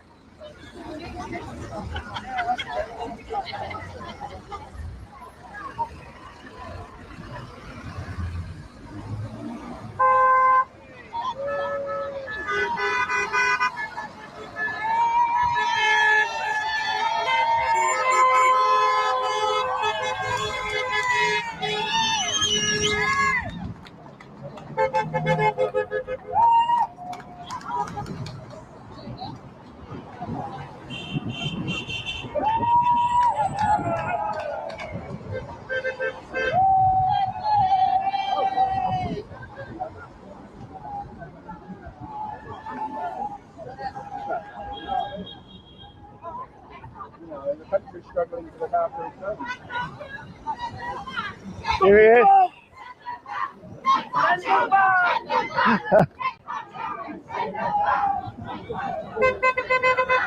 There's a lot of support here, people. Yeah, the tensions are high.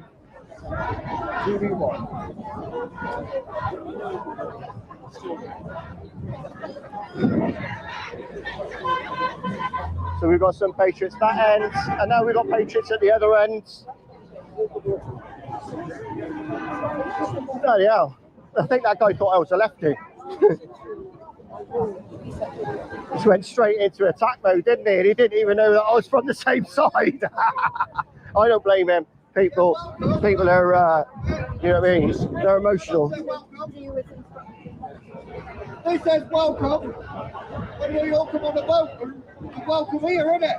What are you in their house? What are you got an Arab dog? No! They want people out. Yeah, innit? Check about the old galley, yeah? They can all live at yours. Shut up, you fucking chicken, alright, little prick. No, can't do that. No.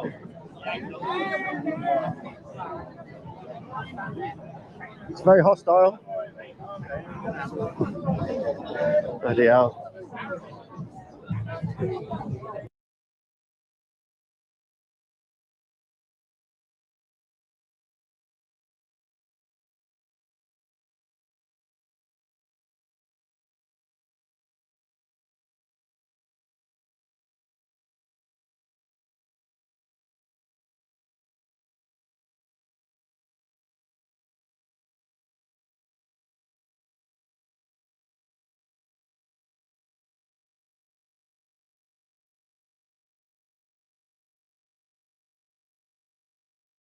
Great turnout here from the Patriots. Fantastic.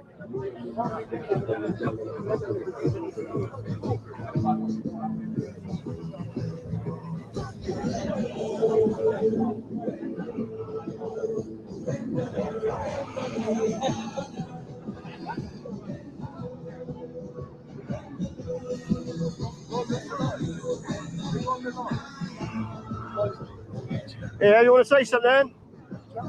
You got 545 people in. What do you want to say? Get 'em, mate. Go on, go on, say it. Get 'em, mate. My daughter and grandkids live right there. I want to make. That's it, mate. I think most people will probably agree with you. And they're off. There we go. Are they going to flank the police again? Will they flank the police again, people? I don't know. Only time will tell.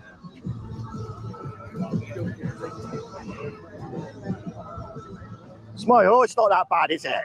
It's not that bad, come on. Hey, come on. Yeah, I suppose. I keep getting thirsty as well, so I can't, how do these feel like, you know what I mean? Would you not have bottles of water with you and stuff? Yeah, on the van. Well, I'm going to follow these. I'm following these. Oh, I got all the vans up here, people. All the vans are up here. Look at that.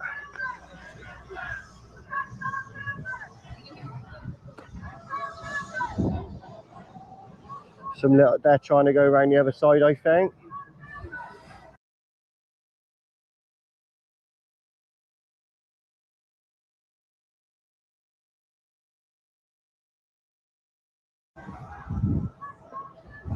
To be fair, you're better here because you're actually sheltered, so it's quite windy over there.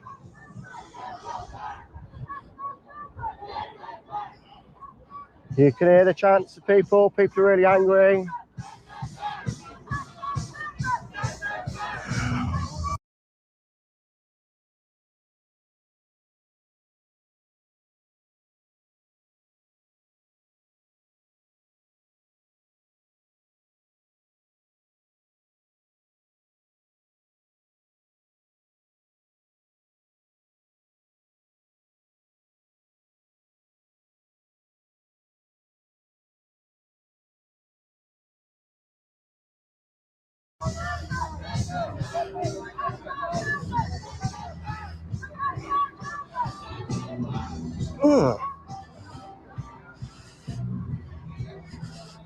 Can I just point out that, see that brick there?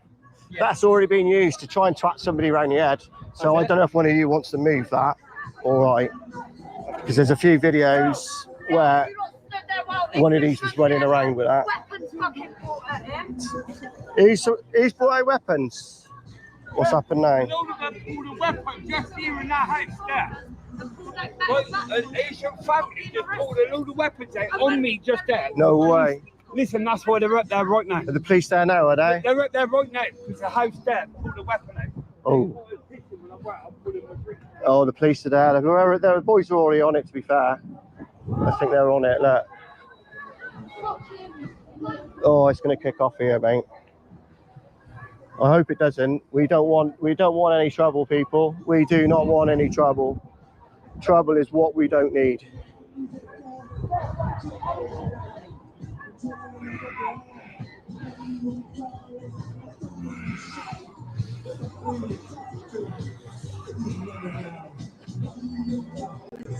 Yes, people. Yeah, thank you for that super chat. I really appreciate that. I'll buy myself a coffee now, look. Let's get some likes up, people. Cheers to all the positive people out there.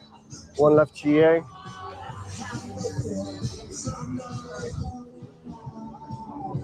It's getting spicy.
Wow.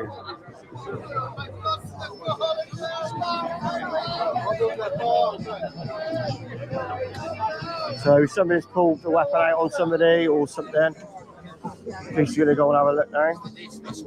That's mental, that is. Yo, officer.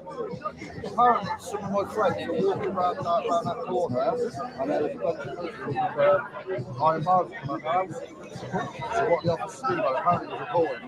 Well, then what the officers need to do? Yeah, but nothing's been done. Could you speak to the people that it is and then do something about it? Because we're dealing with this. So once this is dealt with, then absolutely. That's absolutely not a problem. But if we all piled up.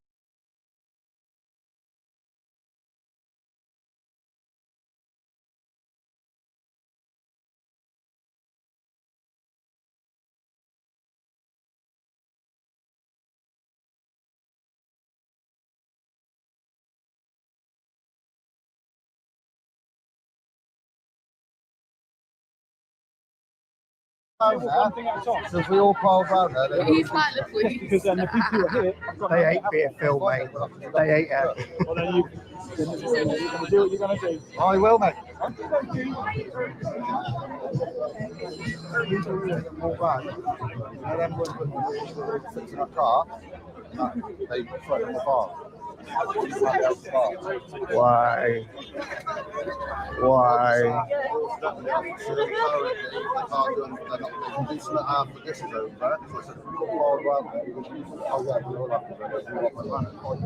That's how we have to do it. Yep, there are they. Yeah, around that. Remember when?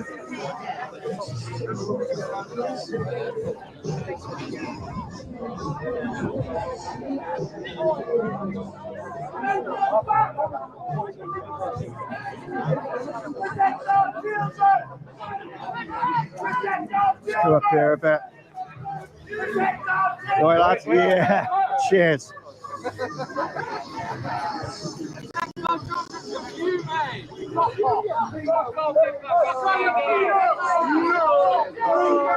They're horrible, aren't they? Fucking vile. Can you smell them? It fucking stinks from here as well, doesn't it? Can you smell them? Mate, seriously. Honestly, I'm not even joking. I was down there and all I could smell was piss. It's fucking horrible.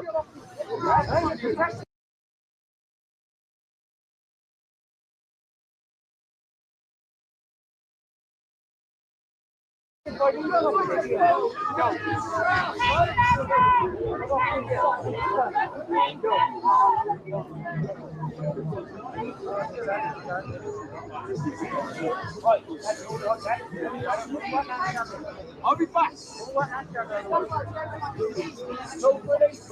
Hey, I'll follow that.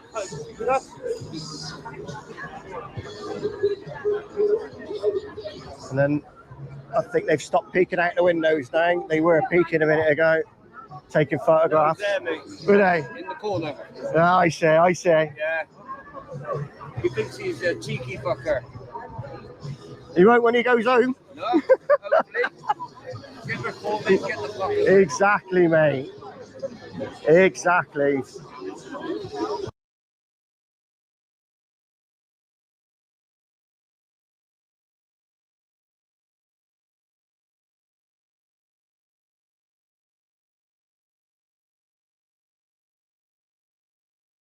What are they doing on this side?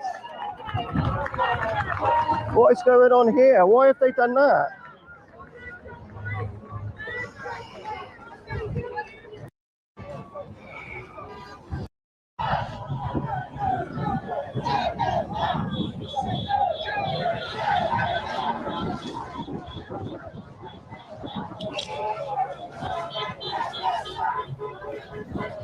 Fucking hell. Trying to put a coat on in the rain and the wind. Oh, come on. Fuck off.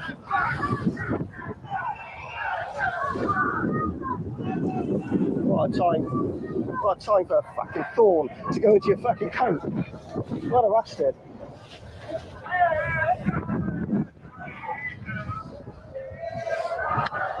Oh, we're ready.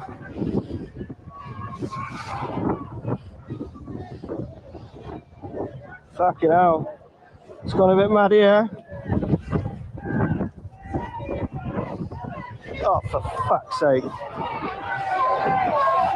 Oi.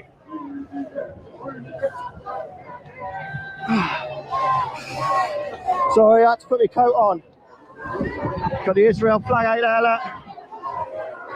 Privilege not welcome here.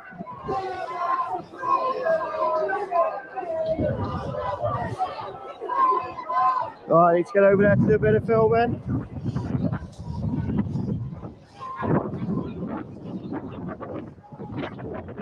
God, look how many police there are.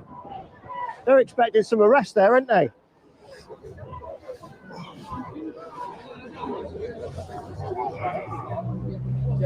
How are we doing? Oh, fucking with the ball. I'll go down there. I am as well, mate. I'm just going to have a little look-see now.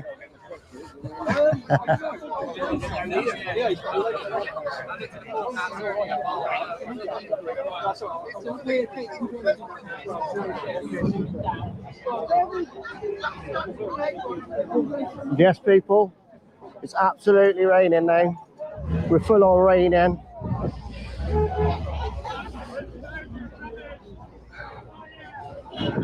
Got all the patriots up this end.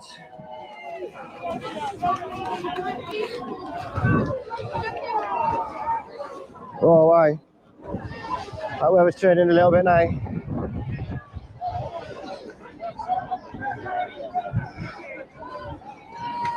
Migrants are in the windows apparently, taunting people. We are full on raining now.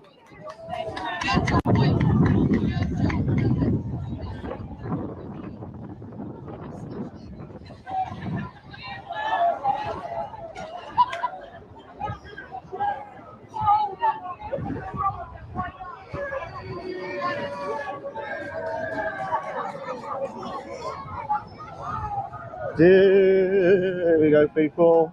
Keep those lights coming. Keep those coffees coming.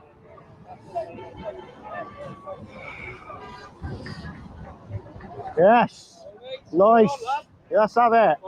Yes. Fuck them. Yeah, get them right. Look at the little cunts up there, look.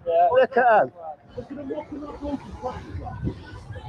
They're just mocking them. That's what they're like, isn't they? They're antagonistic, fucking horrible. Nazis, They're what they are. horrible. They are horrible people. They are. They call us Nazis, but exactly right, mate. That's what they is. Get them, mate. They're just mocking a guy that's got... Anyone who wants to control is fucking on that side at the end of the day. So 100%. Nazis. 100%. Hate Nazis. Got a longer bullet. 520 at the minute. Go on, lad. It's probably gone on to about 40k, I reckon. Yeah. So although it's that, loads of people keep flicking in and out. That's it. It's sharing, isn't it? Spread the word. It's about... Get your camera on those cunts and tell everyone that they are cunts. Oh, fuck yeah. Love it. Love it.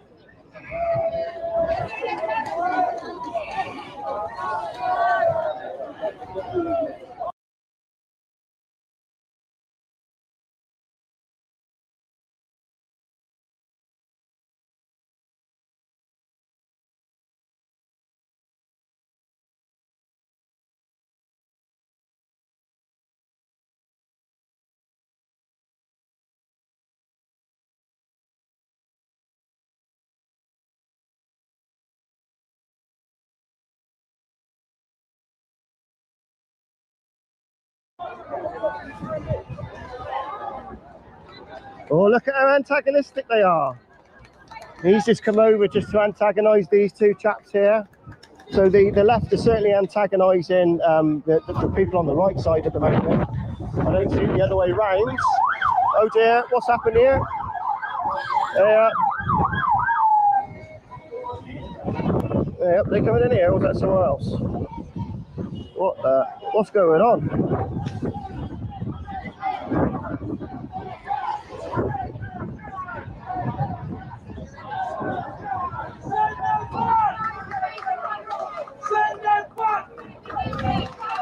Alright, that's it now. What are they doing on this side? What is going on here? Why have they done that?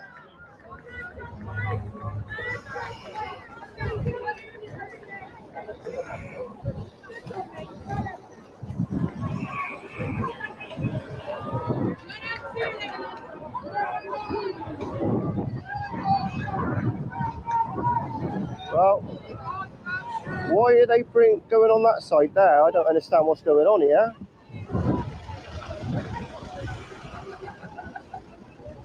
It's all peaceful, isn't it?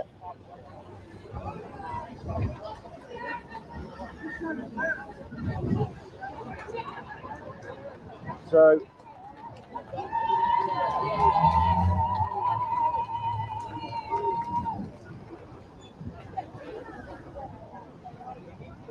don't know quite what that was about there, people.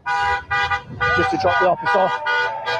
It was just literally to drop the officers off there. They're pinned in now.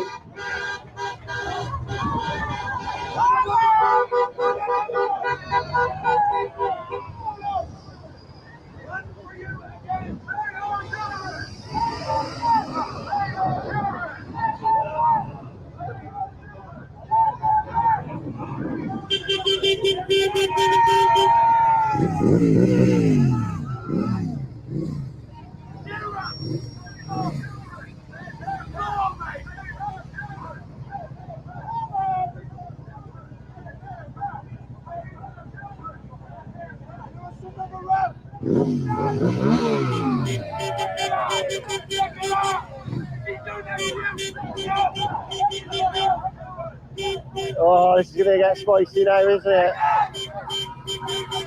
It didn't need to be like this, I don't think. It's just gone from a lot more police officers have been dropped off now.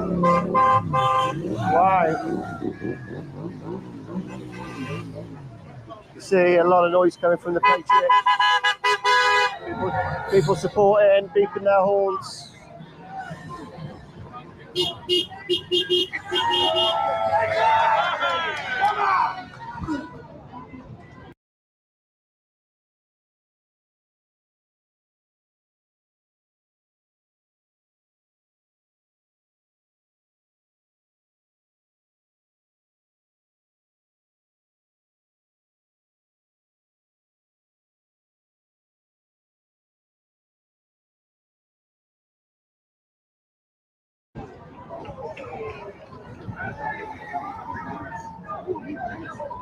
Yeah. Hello. So you're live streaming stuff and so on. I yeah? am, yes. So why are you guys throwing eggs at us? What do you mean? My guys throwing eggs Well, at you? some of these guys, I had an egg. I'm stood here on my own. No, I'm not saying you did Yeah. it. Do you know something? I was stood over there and somebody chucked a cup of coffee over me.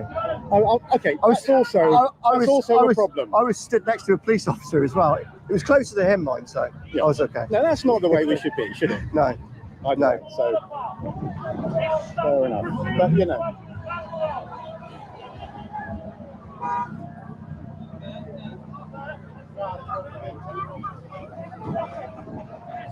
So my main question is, why are the police doing this, but they're not doing it to that side there? Because I don't think there's any... There's more trouble coming from that side. No, oh, there is. What? Oh, there is. I've had a few people attack me already from that side. Few nice conversations, a few very not nice conversations. Most people calling me all sorts of names and stuff, and you know, it's not need for it. I've been sworn at I don't know how many times for just standing here. Yeah. It's not good, is it? It's rude. It's not the way I don't like Either that. way. No, I don't. We Yeah, shouldn't. I agree. Yeah, completely. I mean, you know, it's fine. We that should can both have. Yeah, we all a demo. disagree. Everyone disagrees with stuff at the end of the day. Nobody's going to be, be on the same point, but.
To be able to fundamentally have a conversation about it without losing your rag or shouting and swearing is, you know what I mean?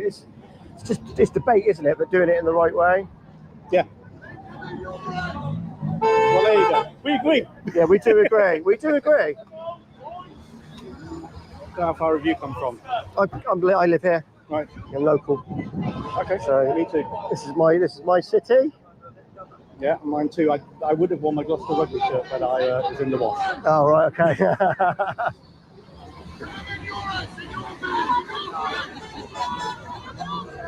That's mental, that is. Well, we've got Mario and Luigi just turned up.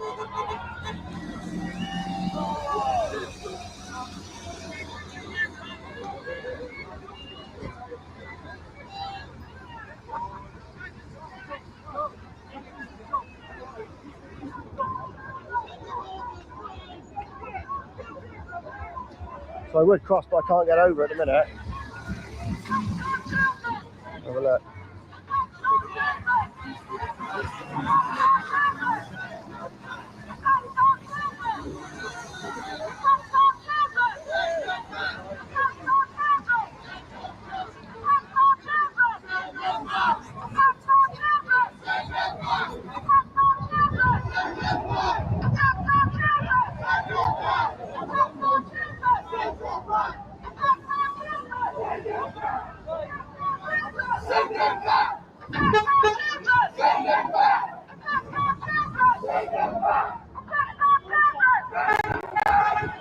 Wow.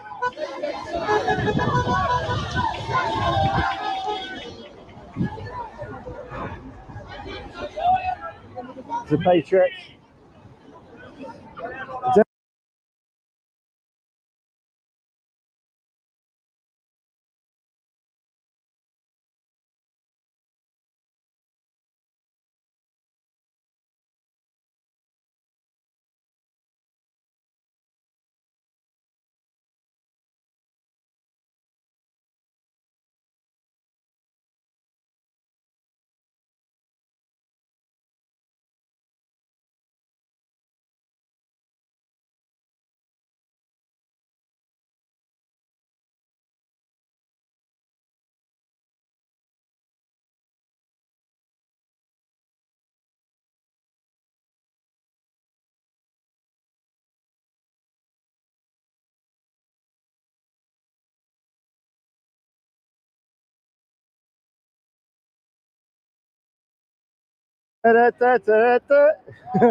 Mario and Luigi's turned up.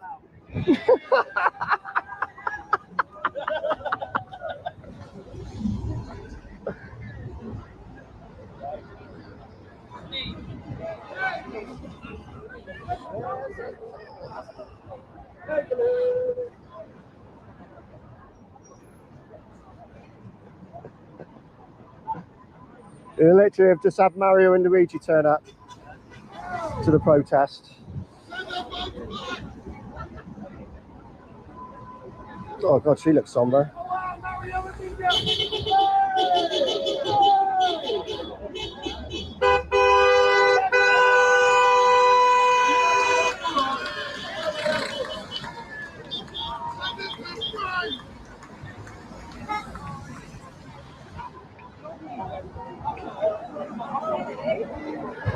Hello, it's my friend again. Hello. Scared of the refugees. Hey? It's my friend again, the one who's scared of the refugees. Hi guys, how you doing? Hope you're having a fun afternoon. That crazy lady again, people. This is crazy. They didn't like you last time. I don't think they're going to like you again. What though? They're listening, and if they're responding, they're listening. No, they're not. Guys, they're not responding in a positive way. They're responding in a negative way. Okay, yeah. Guys, listen. Listen, I'm bored. You've had your talk today. You've had your talk. You've had your talk. You've had your talk. You've had your talk. No, You've had your time. You've had your time on the PAL channel, and now it's ended. So goodbye. Goodbye. Well, there's 60,000 people who've watched this stream who are watching my channel. So thank you. Goodbye. See what I mean? And he says, love your neighbour. That's a discussion. No, we've already had a discussion earlier. I don't want to discuss anymore with her. He's a Christian. He says he's Go a away. Christian. You're embarrassing yourself.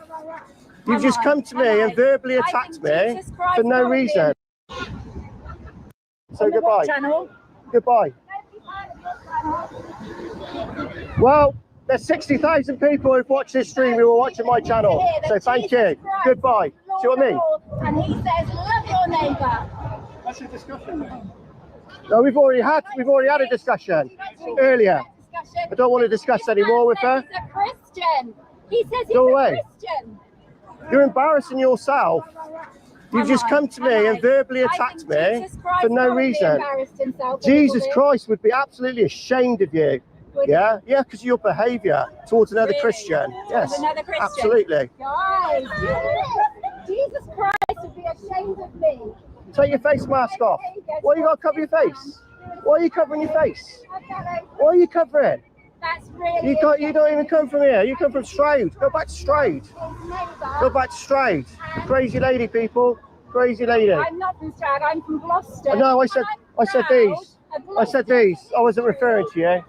Anyway, you've had enough airtime. You've had enough airtime.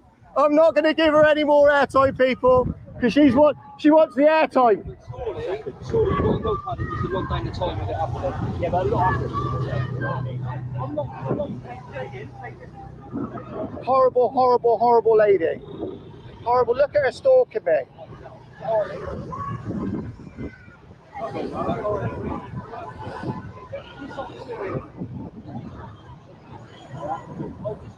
Horrible, horrible, horrible, vile lady.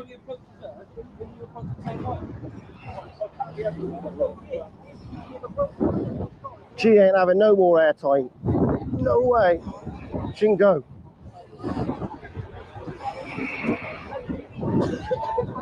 Weirdo leftist man. So everyone's gone that side now. They are horrible. I've got to be honest with you.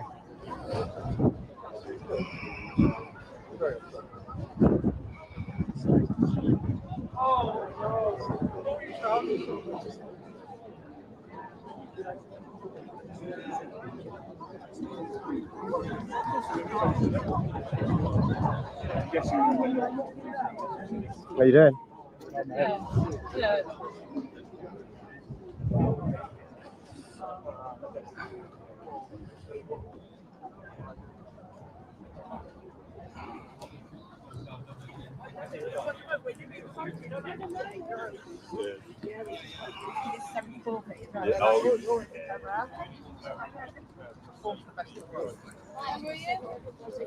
Fucking hell. They're vile down there, mate. Yeah, honestly. Have you seen the leaflet about me?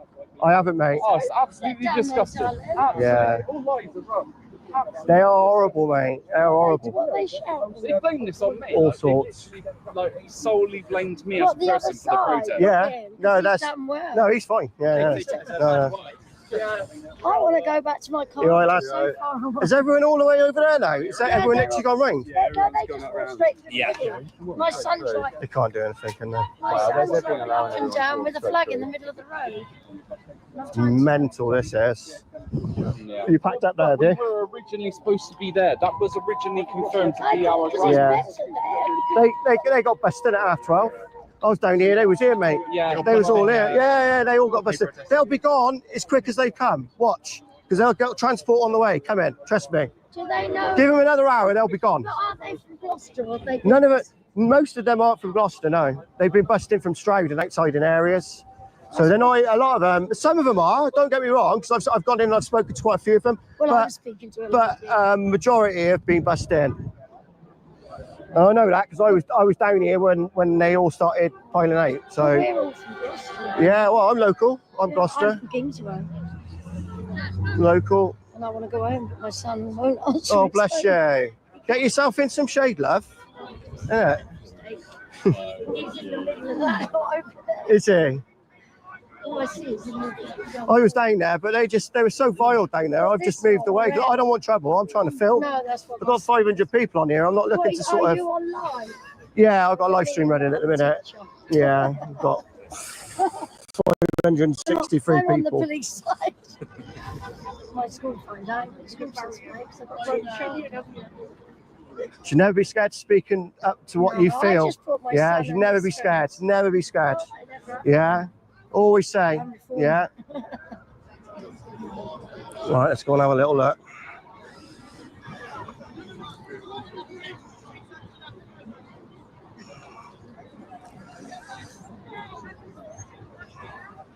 So the majority have now moved over to the other side of the road. This is weird, isn't it? It's like musical chairs, isn't it?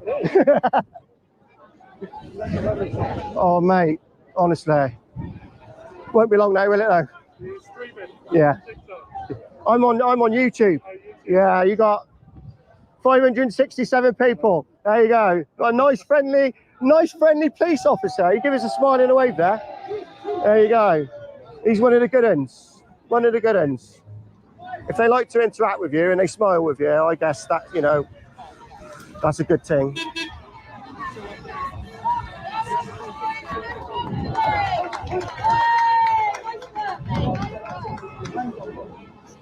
Right, we're walk through here in a minute. We're going to follow these through.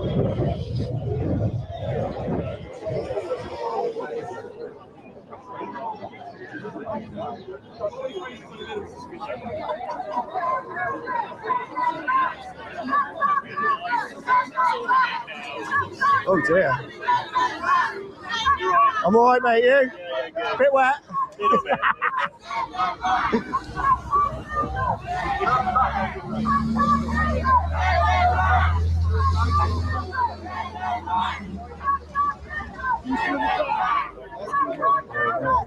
I recognise this one.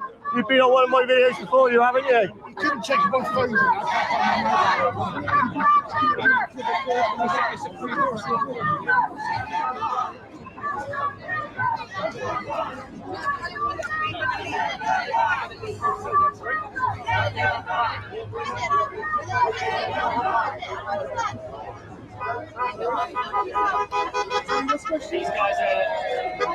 Getting wet here, people. Good job the GoPro's waterproof.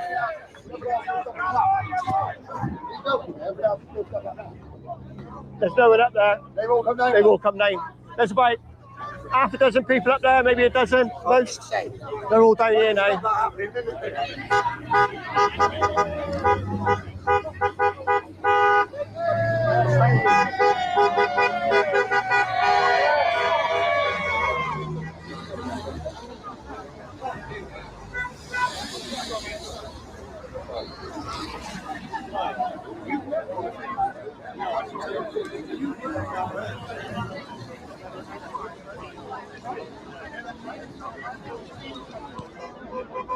Right.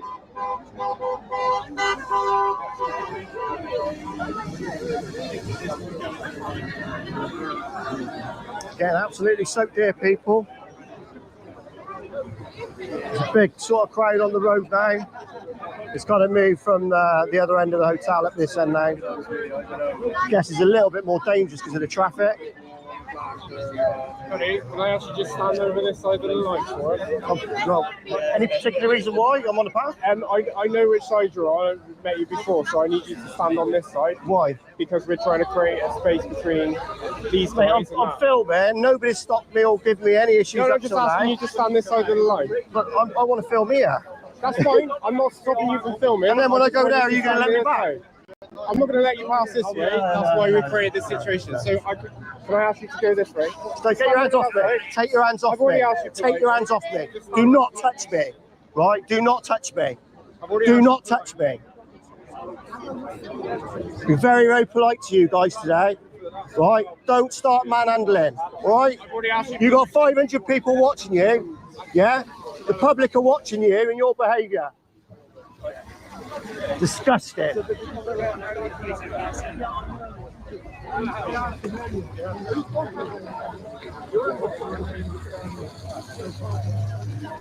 All right, mate. Protect our children! Protect our children! Protect our children! Protect our children! Protect our children! Protect our children!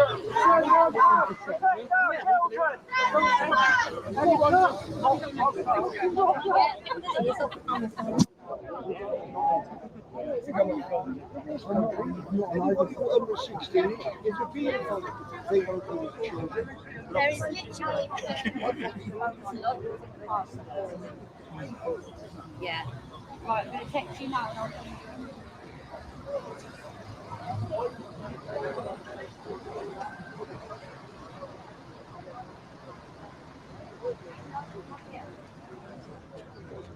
yeah, it is. There's so many things out here.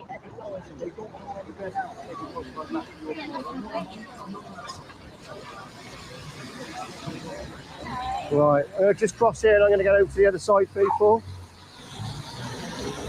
What's going on here? I don't really know, mate, to be fair. I thought there was a party going on, but you know what I'm saying? I think there's a party situation with illegal fucking immigrants. It is. Are you live streaming? Got 500 people on at the minute. Is it? Yeah. She's like, get away from the camera.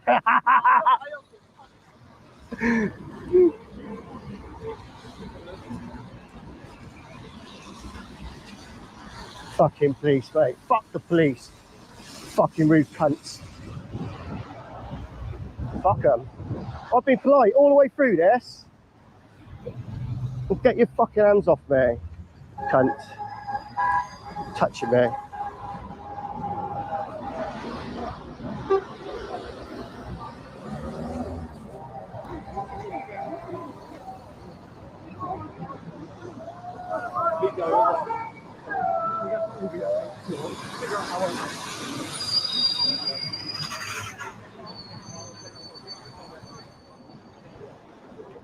Embarrassing, aren't they? He's fucking cop there fucking pushing me around in there, he was. I fucking told him, take your fucking hands off me, mate. So take your fucking hands off me. Listen, they caused all this, mate, trying to kettle people into a car park. I know, yeah? I know. Right, they caused all this. And now it's on the main road. Now, let's be honest, they caused all this, Yeah. mate, by getting aggressive and showing their big knickers off. Yeah. Like they think they're something. Everything was peaceful until this lot turned up in groups. Honestly. I ain't going to be shoved around. Yeah, you're not going to infringe my rights. Watching, mate.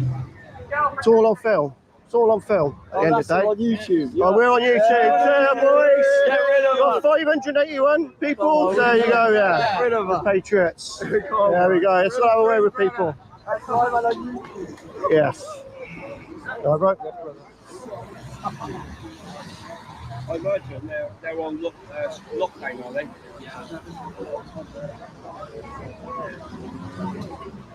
God knows where my wife's gone. How you doing? You alright? All right, pal.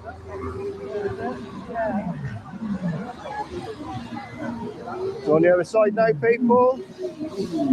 All right, lads.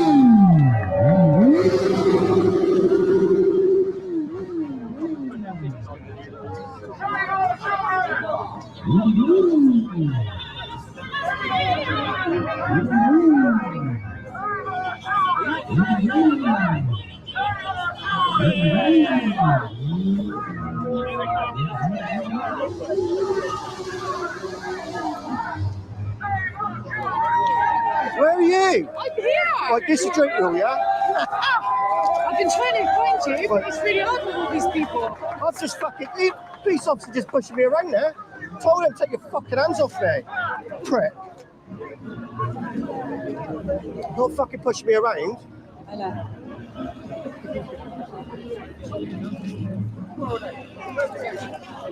Fucking wankers, mate, I tell you.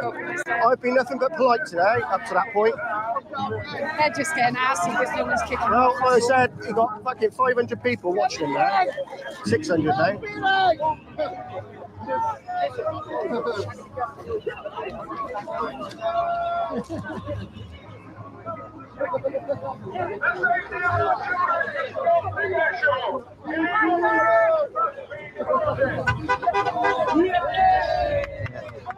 Right.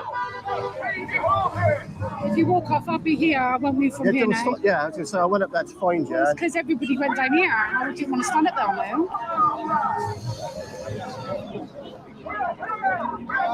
You should be here anyway. A vile. That vile over there, I'm telling you. Horrible people. Horrible.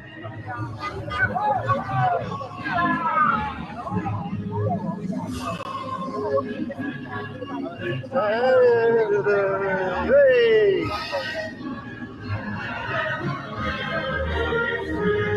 Yes.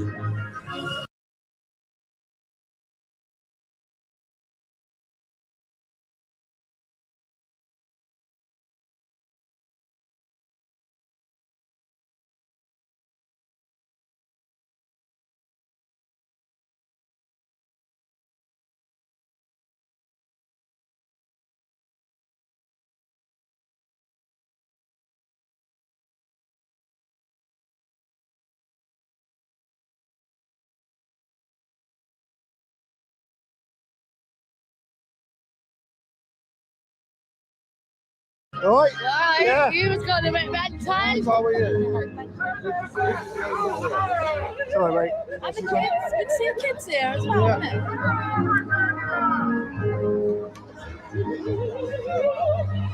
They're getting a little bit pushy shovey over there, weren't they? Did you see that? Yeah, no, just over there, mate. Just only filming. I know somebody's already had threats of violence towards us. What? Terrible. On the next street. And Look at them. They're vile. They're just trying to entice people to have arguments. I've walked away from that one woman 3 times because she's kept coming to me. Look at them.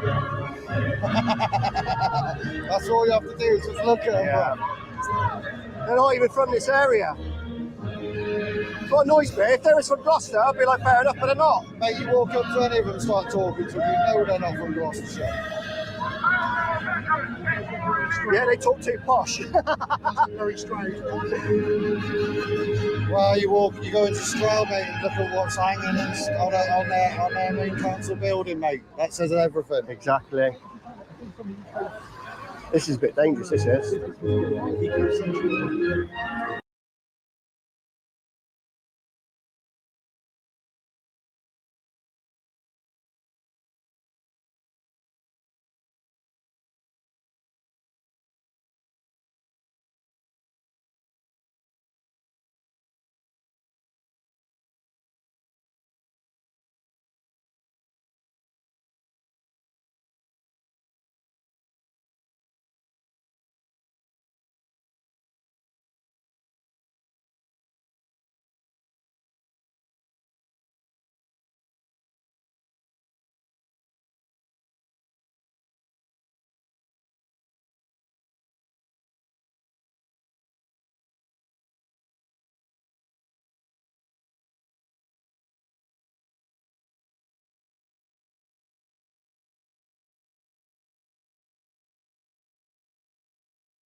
But it's okay for them to go around throwing petrol bombs at people. Oh, did you see that? That was mental, man. Just for putting his flags out like. If we went and did that, what would happen? Wow. You're a far right thug, that's what'll happen. Right. You're going to prison. Yeah, that's what'll happen. Two-tier. These guys are on the wrong side of the law at the minute, and they know that. 100%. Or wrong side of history, I should Look say. at Manchester, mate. They know. They Yeah, know. I know. They know there's an Chief headquarters there, right? Yeah. Why haven't they raided it? Because they're the ones that are hurting the police more than what we are. Exactly. So why haven't they hit that headquarters real hard? Because if that had been like a white person, National Front, oh God, literally, they would be hitting it with an army. Yeah. They're more like Nazis over there, mate. To be fair, they call us Nazis, but the one over there got on the one over there, the blonde one with the glasses. Yeah. On the same bus as me. Yeah. Already started, like, as soon as I got off the same bus as me, realised I wasn't somebody that they wanted to mess with. Yeah. There's no need for it, though, is it? He bought bottles of water, yeah. And the first thing I said is, you put a bottle of water over me, mate, I'll use self-defence. Yeah. End of. And that's that little twat, the one there in the middle, or that younger lady with the blonde hair. I just had somebody had a cup of coffee chucked over there. Yeah. Well, somebody, up in our estate, just up there, somebody had a family come out with iron bars. Yeah, that's mad. I heard that. Yeah, I know the family. They come up to me and told me what's going on. We went round there. I said to the officers, if I went to this car park, hotel now with an iron bar, you'd be straight on me from me. Of course you would. You'd be in the back of the van, mate. Which is fine because I was carrying an offensive weapon. It's two-tier, mate. But they're not getting the same. This is what everyone knows that they know. Even the mainstream media are now coming out and going, I know the officer's excuse when I spoke to him. You gone. Once this is over, they'll deal with it. They won't. This is peaceful. Yeah. It was really peaceful until all. Yeah. Agreed. We're not the ones that come out with iron bars. No.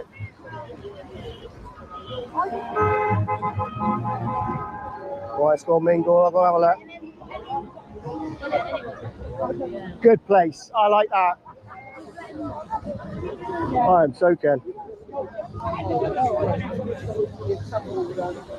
Freezing, isn't it, mate? Oh my God.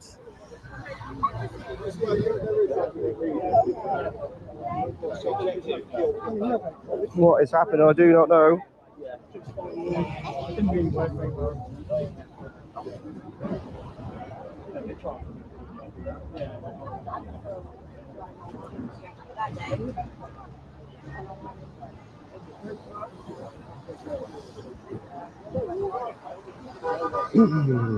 So we got these guys all ready to make some arrests by the look of it.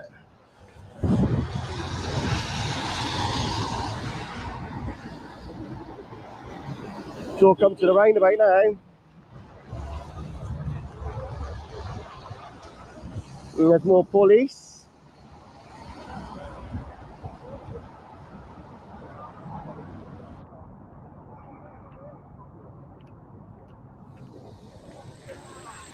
Oh, they're going to tell that car off now, aren't they? They're going to tell the car off. We've got to go film this, haven't we? It's getting dangerous, isn't it? That man's getting a ticket. Yeah, he's getting a ticket.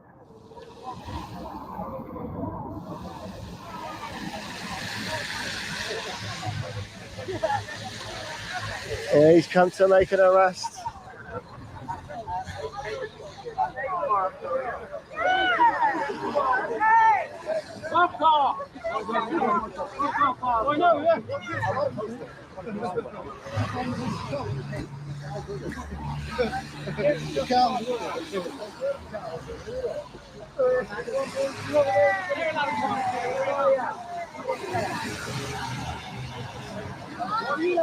Yeah, mate, you're live.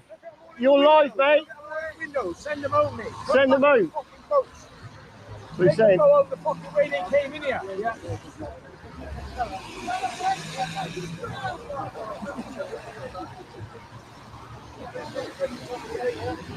Police are just waiting.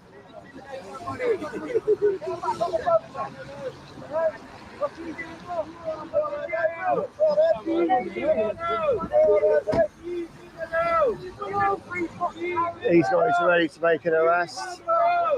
Leave them alone!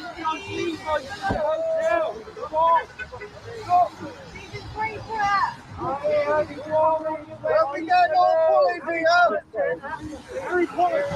Don't be bullying, Leo! You're fucking Denmark, are you bullying?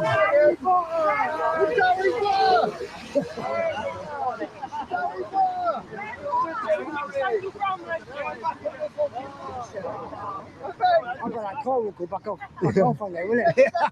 It'll be stuck on there, won't it? You're taking it back to Harry Potter. Stay there, mate. Don't go. Fucking hurting them. Do you know what I mean? It's bollocks, isn't it? It's his car, isn't it? Keeping the fucking roof in his car. You don't give a fuck. Do with the fucking lights.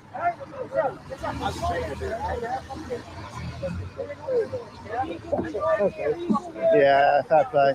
He knows he's going in the back of the wagon. Yeah, definitely. When he gets down, I'm going to block that wrong, isn't it? Yeah. Don't get down. Don't get down. Oh, Scott! What's happening? You bring the piece here, have you? I haven't. I come in with all this. What's happening? What's happening? He's going down. Oh, the police officers are going now.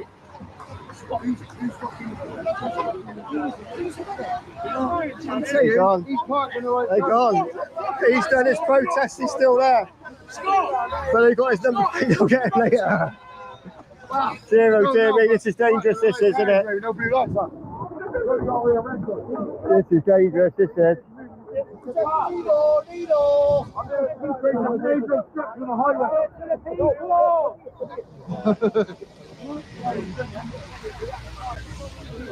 He's still on the roof. I heard you.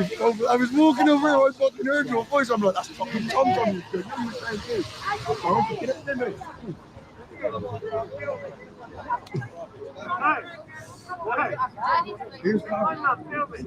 Yeah, fuck it. That's the evidence gatherers there, gathering the evidence.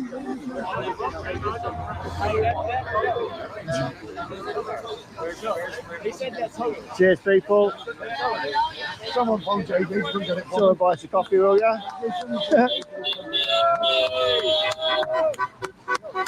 Yeah, police are off. They're gone now.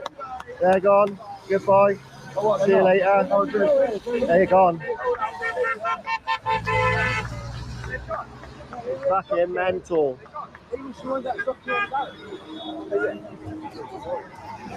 Pulled over like 3 times.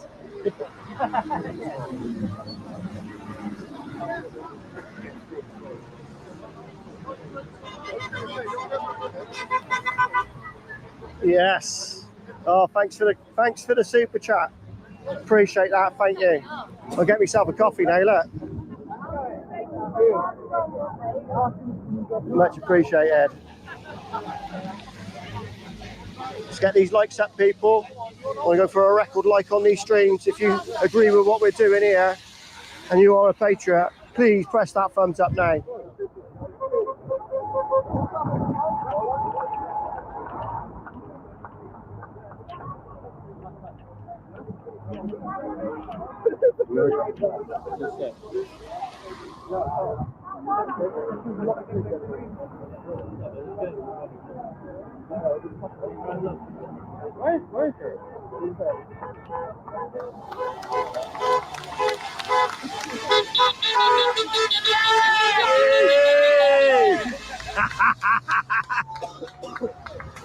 Fucking right, mate. Fucking send them home.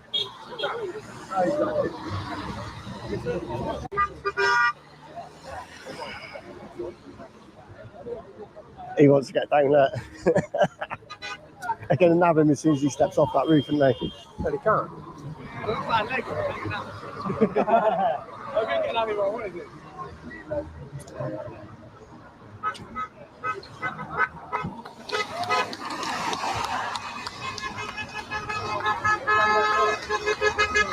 at this.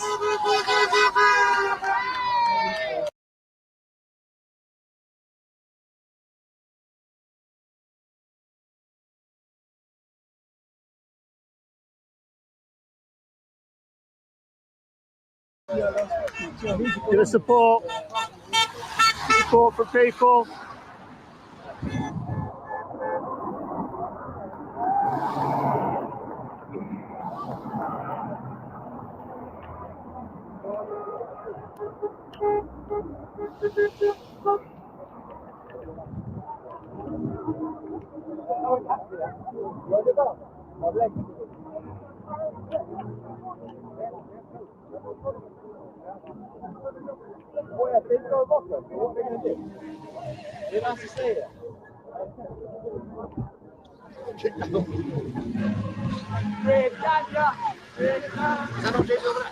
Yeah, the drone's there.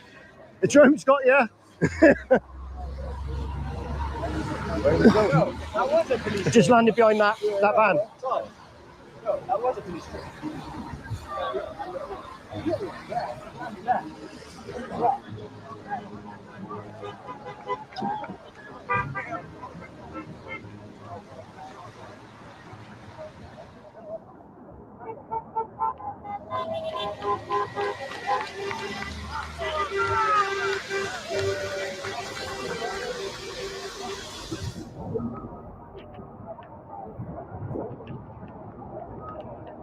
Man, this is crazy.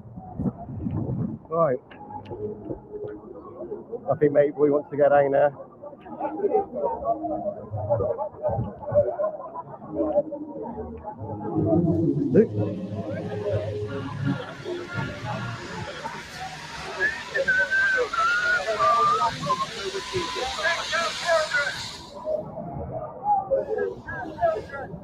All right, mate. All right.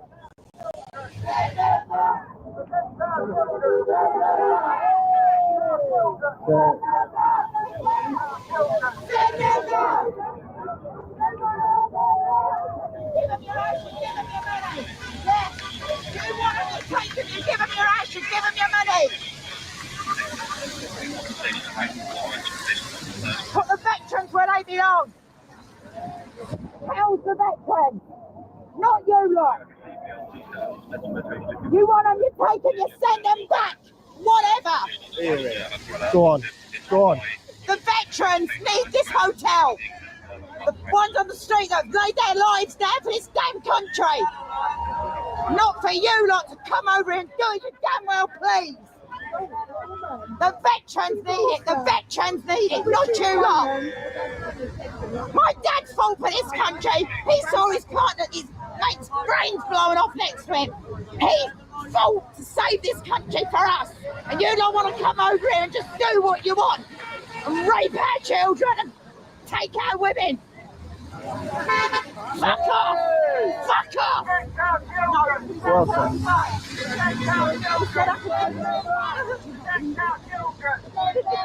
A lot of passion here, people. You can hear the passion flowing. Fuck off home! Fuck off home! Fuck off home! Fuck off home! Fuck off home!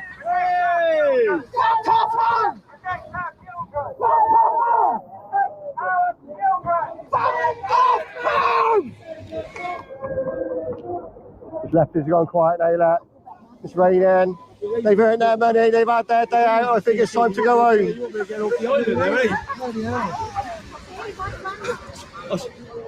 I really wish I'd have been to put my dad in this country. Do you know what? That was beautiful. Thank you. Thank you. No, thank you. You got about 700 people watching you there. All right.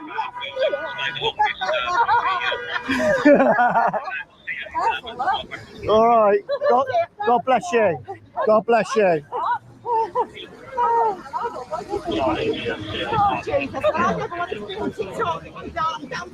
God bless. There he is. Stroud district. This whole land in Stroud. How we doing? You all right?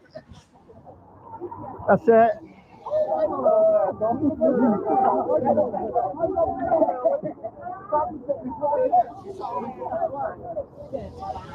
He's moved the car. Look.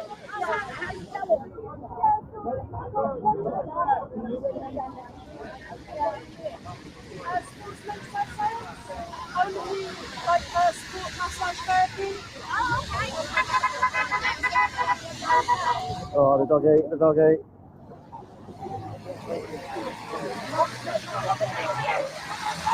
How you doing? You all right, yeah?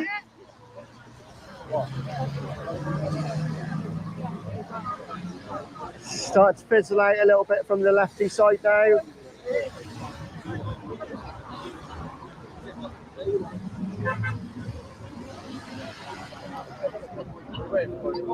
Quite literally.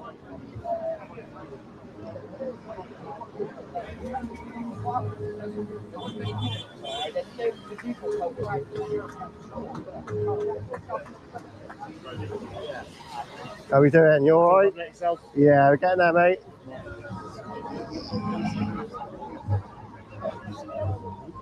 All right, Annie? That's good.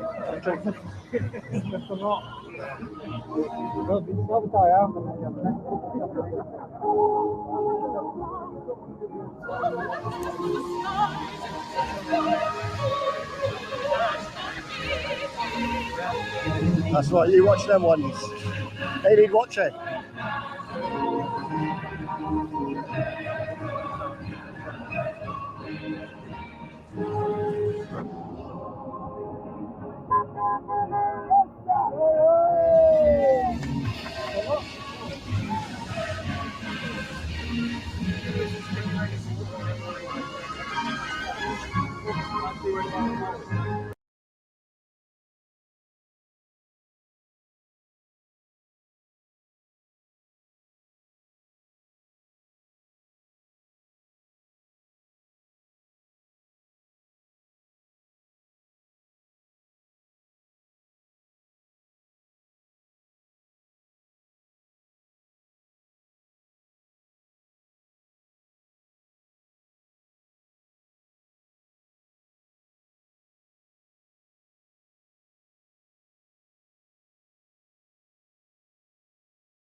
No.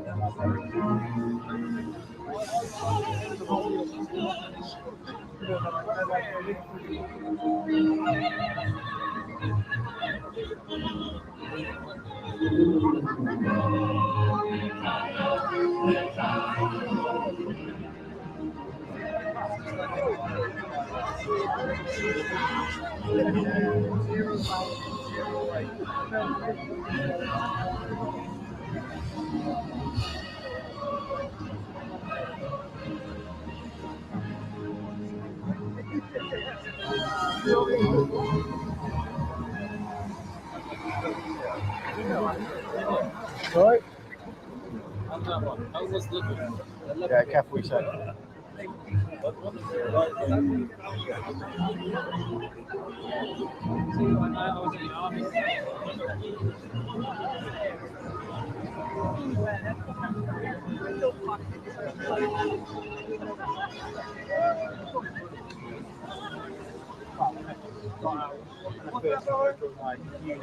Spicy, isn't it?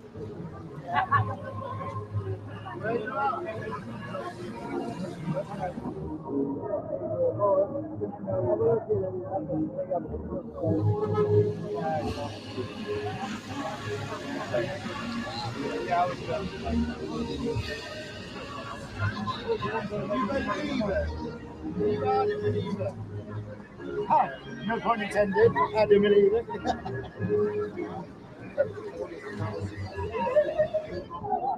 Right?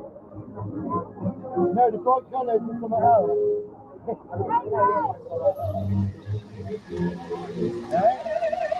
They're up there in the windows looking, people. Can you see them? Yeah, he's waving that.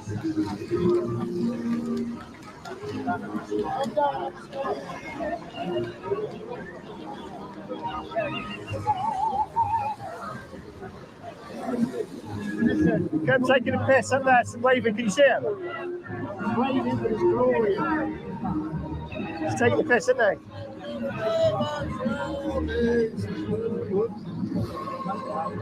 Come on, sing up!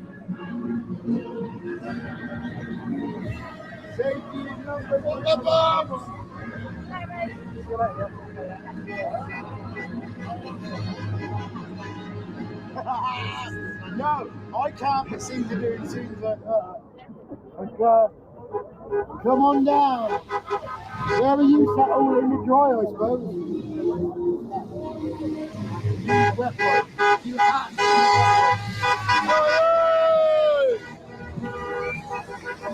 yeah, they're getting their bus back in a minute. Solidarity. You should be here with your mobility scooter and your horn. They've had the day out. Good. No, fuck off home. Where are you, proper? We got on top. Got much of a fucking Karen.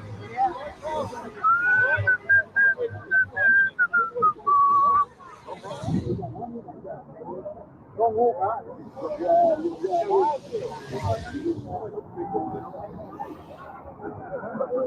Have a little look over here.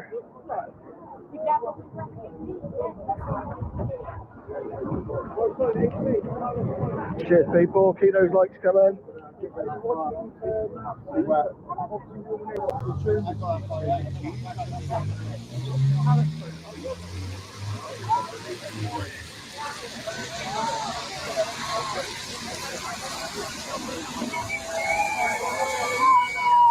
Right, got some movement there. Got the police vans coming down now, people.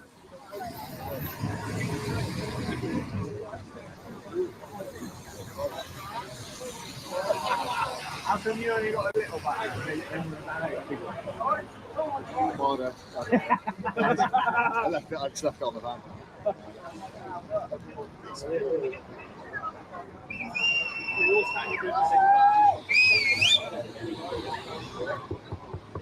Off your phone. Excuse me, I've got TikTok. I am a fucking clue how to get on live. Can you show me? I don't do TikTok. Do you know how? No, I'm live at the minute, so I can't. You might want to ask someone else. I've got 700 people here. On Facebook Live, I don't do TikTok. I'm on live now, see that?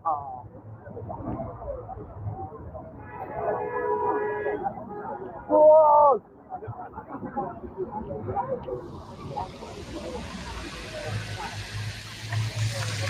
Yes, look at that.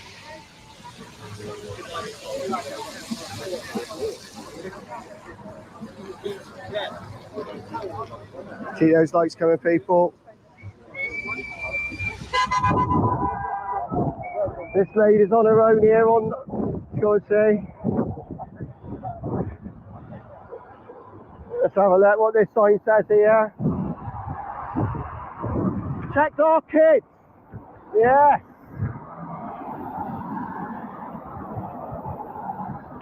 Thank you. Got 700 people there, all right? Oh, nice. All right.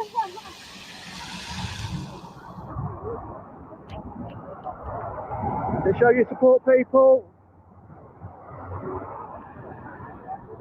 It's been a long day, but we're here. We're here for the greater good. Become a member, people.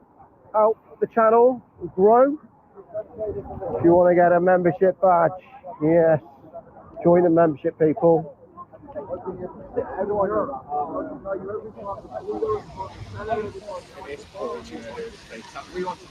She's like, oh, you're right. Yeah, I know I am. Yeah. What? Oh, no, I like my map. Are you doing all right, bit wet? Yeah, what's going on there?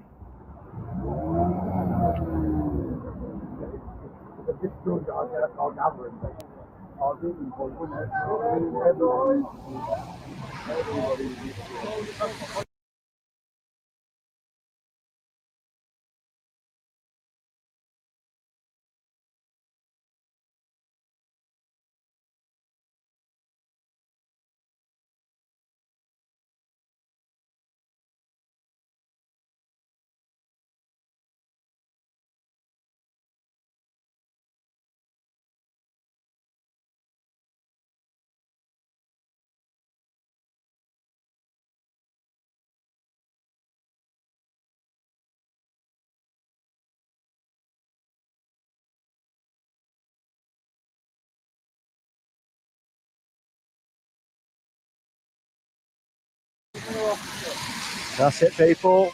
Join the membership, people.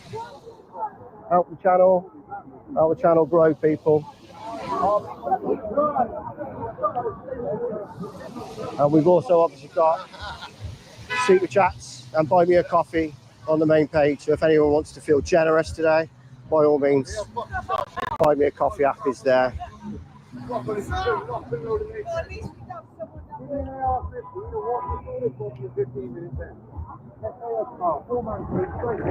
Dangerous, this is. It's a danger. But we're still recording on the GoPro.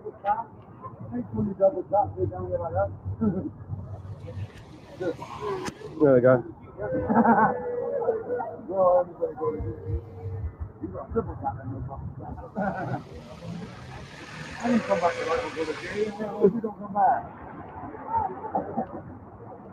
There's the lads, there's the lads. Some very positive people here, but not the lefties. The lefties are getting wet.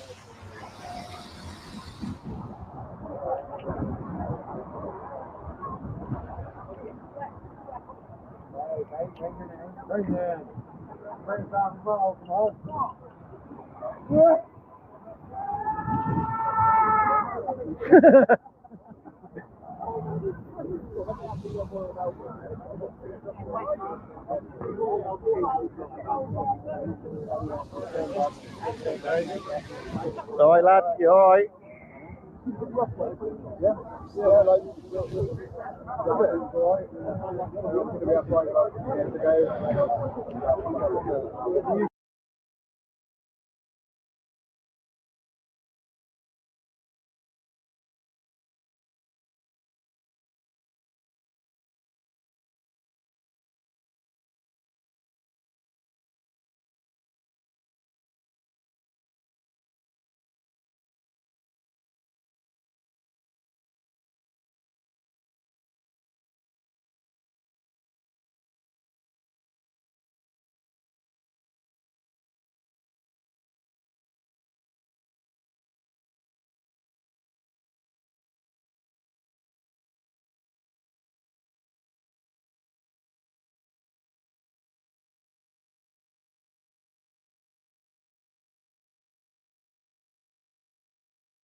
Yeah,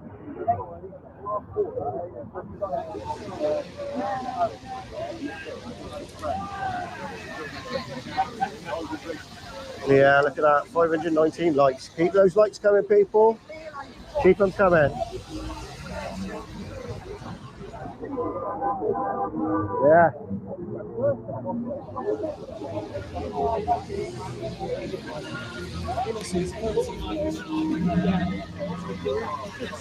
Yeah. He loves it. Oh my God.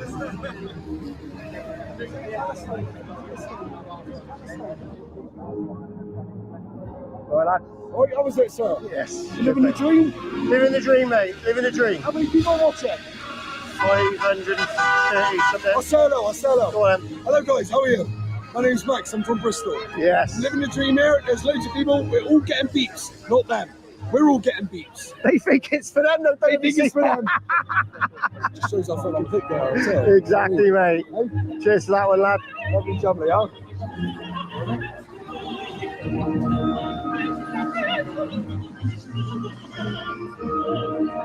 Oh, beautiful. Look at that. Come on, people. Come on, people. Let's have it. Let's have it. What we got here, then? Hey, migrant. Leave those kids alone. Nice one, mate. Lovely. Lovely. Getting cold. Sure.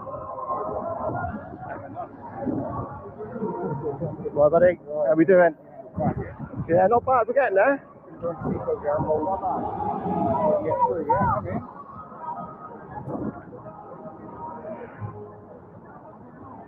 There's the horrible lady again.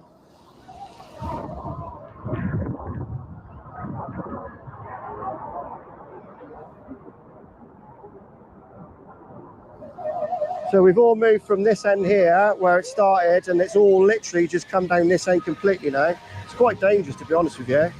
It'd have been better to have it in the car parks, the two car parks opposite, but we're now on the main road, which, yeah, very dangerous. I don't think I've seen a protest like this.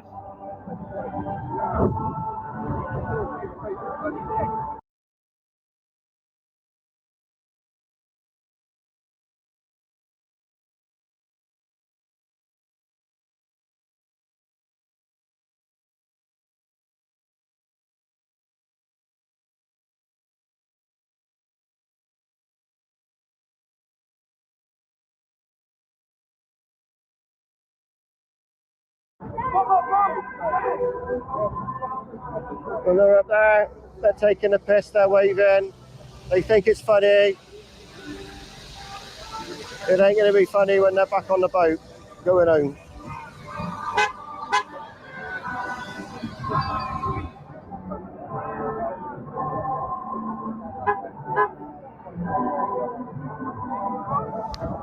They're horrible, these lefties, they are horrible people. They're the only ones who started any trouble today. Everything else has been peaceful, but these ones, they're very antagonistic. That one there, I've walked away from her 3 times because she's tried to have an argument or a debate, as she called it. I've walked away from her 3 times now. Horrible people. Just want to argue with you.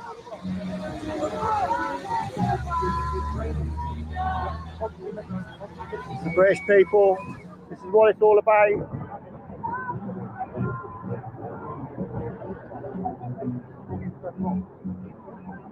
Make sure you subscribe, people, because we will be back here. I don't think this is going to be the only protest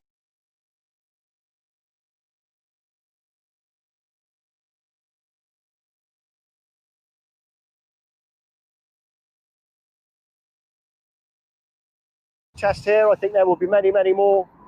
So please make sure you are subscribed to this channel. Put your notification bell on so you don't miss anything.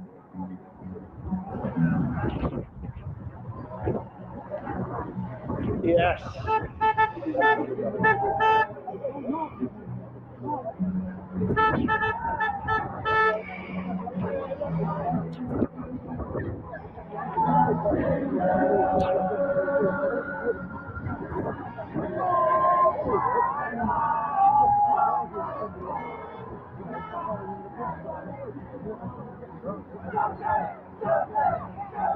Can't say anything to that. Look how miserable they look because we're singing a song. Look how miserable they look. Just because these guys are having a little song here. Look.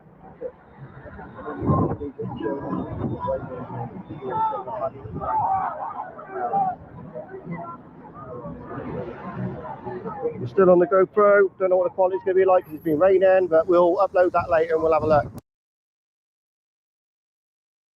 Father Ted co-creator Graham Linehan was arrested.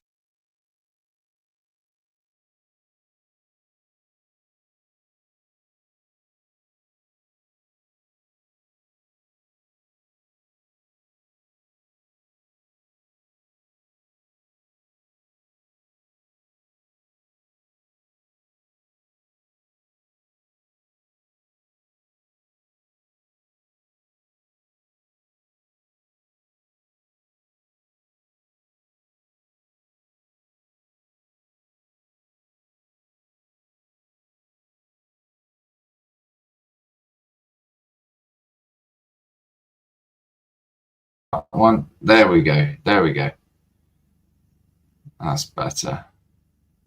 Right. So let me make this clear as well. This wasn't about race. This wasn't about religion. This had nothing to do with any of that. This was to do. Hang on, bear with me. Let me get this on properly. There we are. Sorry about that. Let me tell you, especially for the counter protesters, because I know that you're going to be snooping. I know you guys are going to be watching at some point. Let me tell you, this has not got anything to do with race. This has nothing to do with religion. It has nothing to do with people's backgrounds whatsoever. What it has to do with is the safety of our women and children. We have seen the statistics of what happens when these people who come from cultures that are not the same as ours, they are not. Cultures that are still stuck in the 7th century, cultures and religions or ideologies, if you like, that they believe in, that goes against and doesn't fit in well with Western society. And these people were standing up for the local residents. These people are taxpayers. They're paying for these people who have broken the law, that have come here from France. They haven't come here from Afghanistan. They've already done their safe journeys and routes and gone to safer countries. They've already sought refuge in many other countries, believe me. They have come to the UK because they know we are a soft touch. They know that we will house them. We will give them everything that they want. And until that stops, people will protest. People are not going to stop protesting. And until the attack on our British flag, on our history, our heritage, our identity, what makes us Britain and what makes the British people British, until the attack stops from the government and from people on the left and people from certain demographics, until that attack stops, people are going to protest. There will be civil unrest. And don't get me wrong, I completely condemn and do not agree with any violence whatsoever. However, when you've got taxpayers, people who are barely scraping by, who have to decide whether they're going to eat or to put the heating on, when our elderly are left to freeze during the winter, where people are having to use food banks, British families that are working, sometimes even 2 jobs, to scrape by and still have to use food banks. When we are told by our own government that the human rights of illegal immigrants matter more than the rights of British people, people who have lived here and have generations that have lived, paid into the system, fought for the country, and made Britain what it is today. That's why they're frustrated. It's got nothing to do with racism. It's got nothing to do with Islamophobia, which isn't a thing.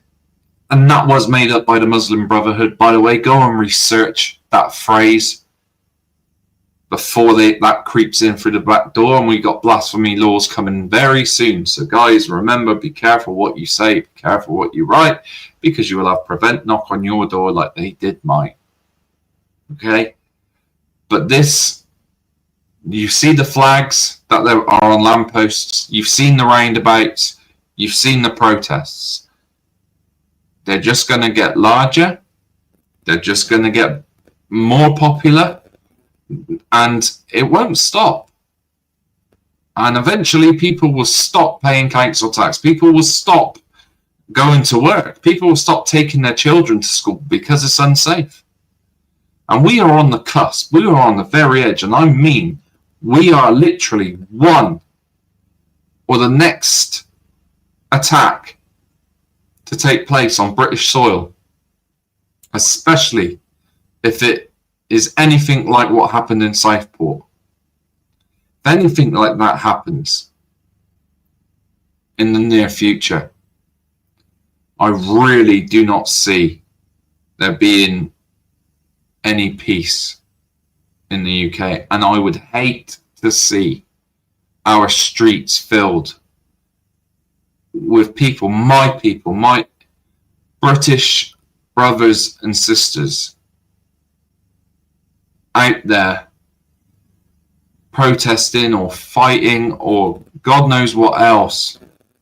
I do not want to see that take place in a country that I'm so proud to be from, where most of my family have served this country. Both my great-grandparents fought in World War II. One of my great-grandfathers fought the whole of it, and he witnessed a Nazi cut a baby out of a woman with a bayonet. Some of the stuff he's seen was disgusting. He was a paratrooper. They both lied about their age to enlist. My uncle, if you go on Google and type in Lieutenant Colonel Paul Holder, he was what the Sun described as Britain's most highly decorated soldiers, and had his funeral, a full military honoured funeral at Wellington Barracks. The guy was an absolute legend. He served from the age of 16 as a soldier, not as an officer, worked his way up through the ranks and could have retired at the age of 38. When he turned 50, he had just got married and found out he was having a son. He also found out weeks after that he had stage 4 pancreatic cancer. He served his whole life. He gave the time off that he had volunteering for charitable causes. He even went to Haiti when the earthquake happened and helped Sean Penn, and like the likes of Sean Penn, and made friends with Sean Penn, Mel Gibson and Daniel Craig. They were his friends. And he gave his time. He abseiled down the Shard, dressed up as Superman for charity. This man was my uncle. He served his country. He did more than his time that he needed to do. And there are many other people like me who have family like that, heroes and stories to tell.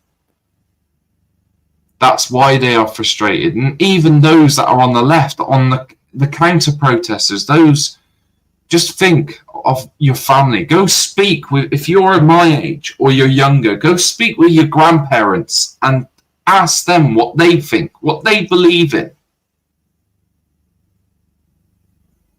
But anyway, that's what took place. That's only one of the channels. But yeah, it was a brilliant day. Like I said, unfortunately, because of the attack on me from the counter-protesters and organisations, I can't involve myself in the next one, and I don't even believe I'll be attending. However, I do fully support everyone, and I thank everyone who turned up. And for those who watch my channel, thank you so much. I have missed you all, and I will be showing face again very soon. Let me know in the comments what you want me to do next, and I'll see you at the next one. God bless you.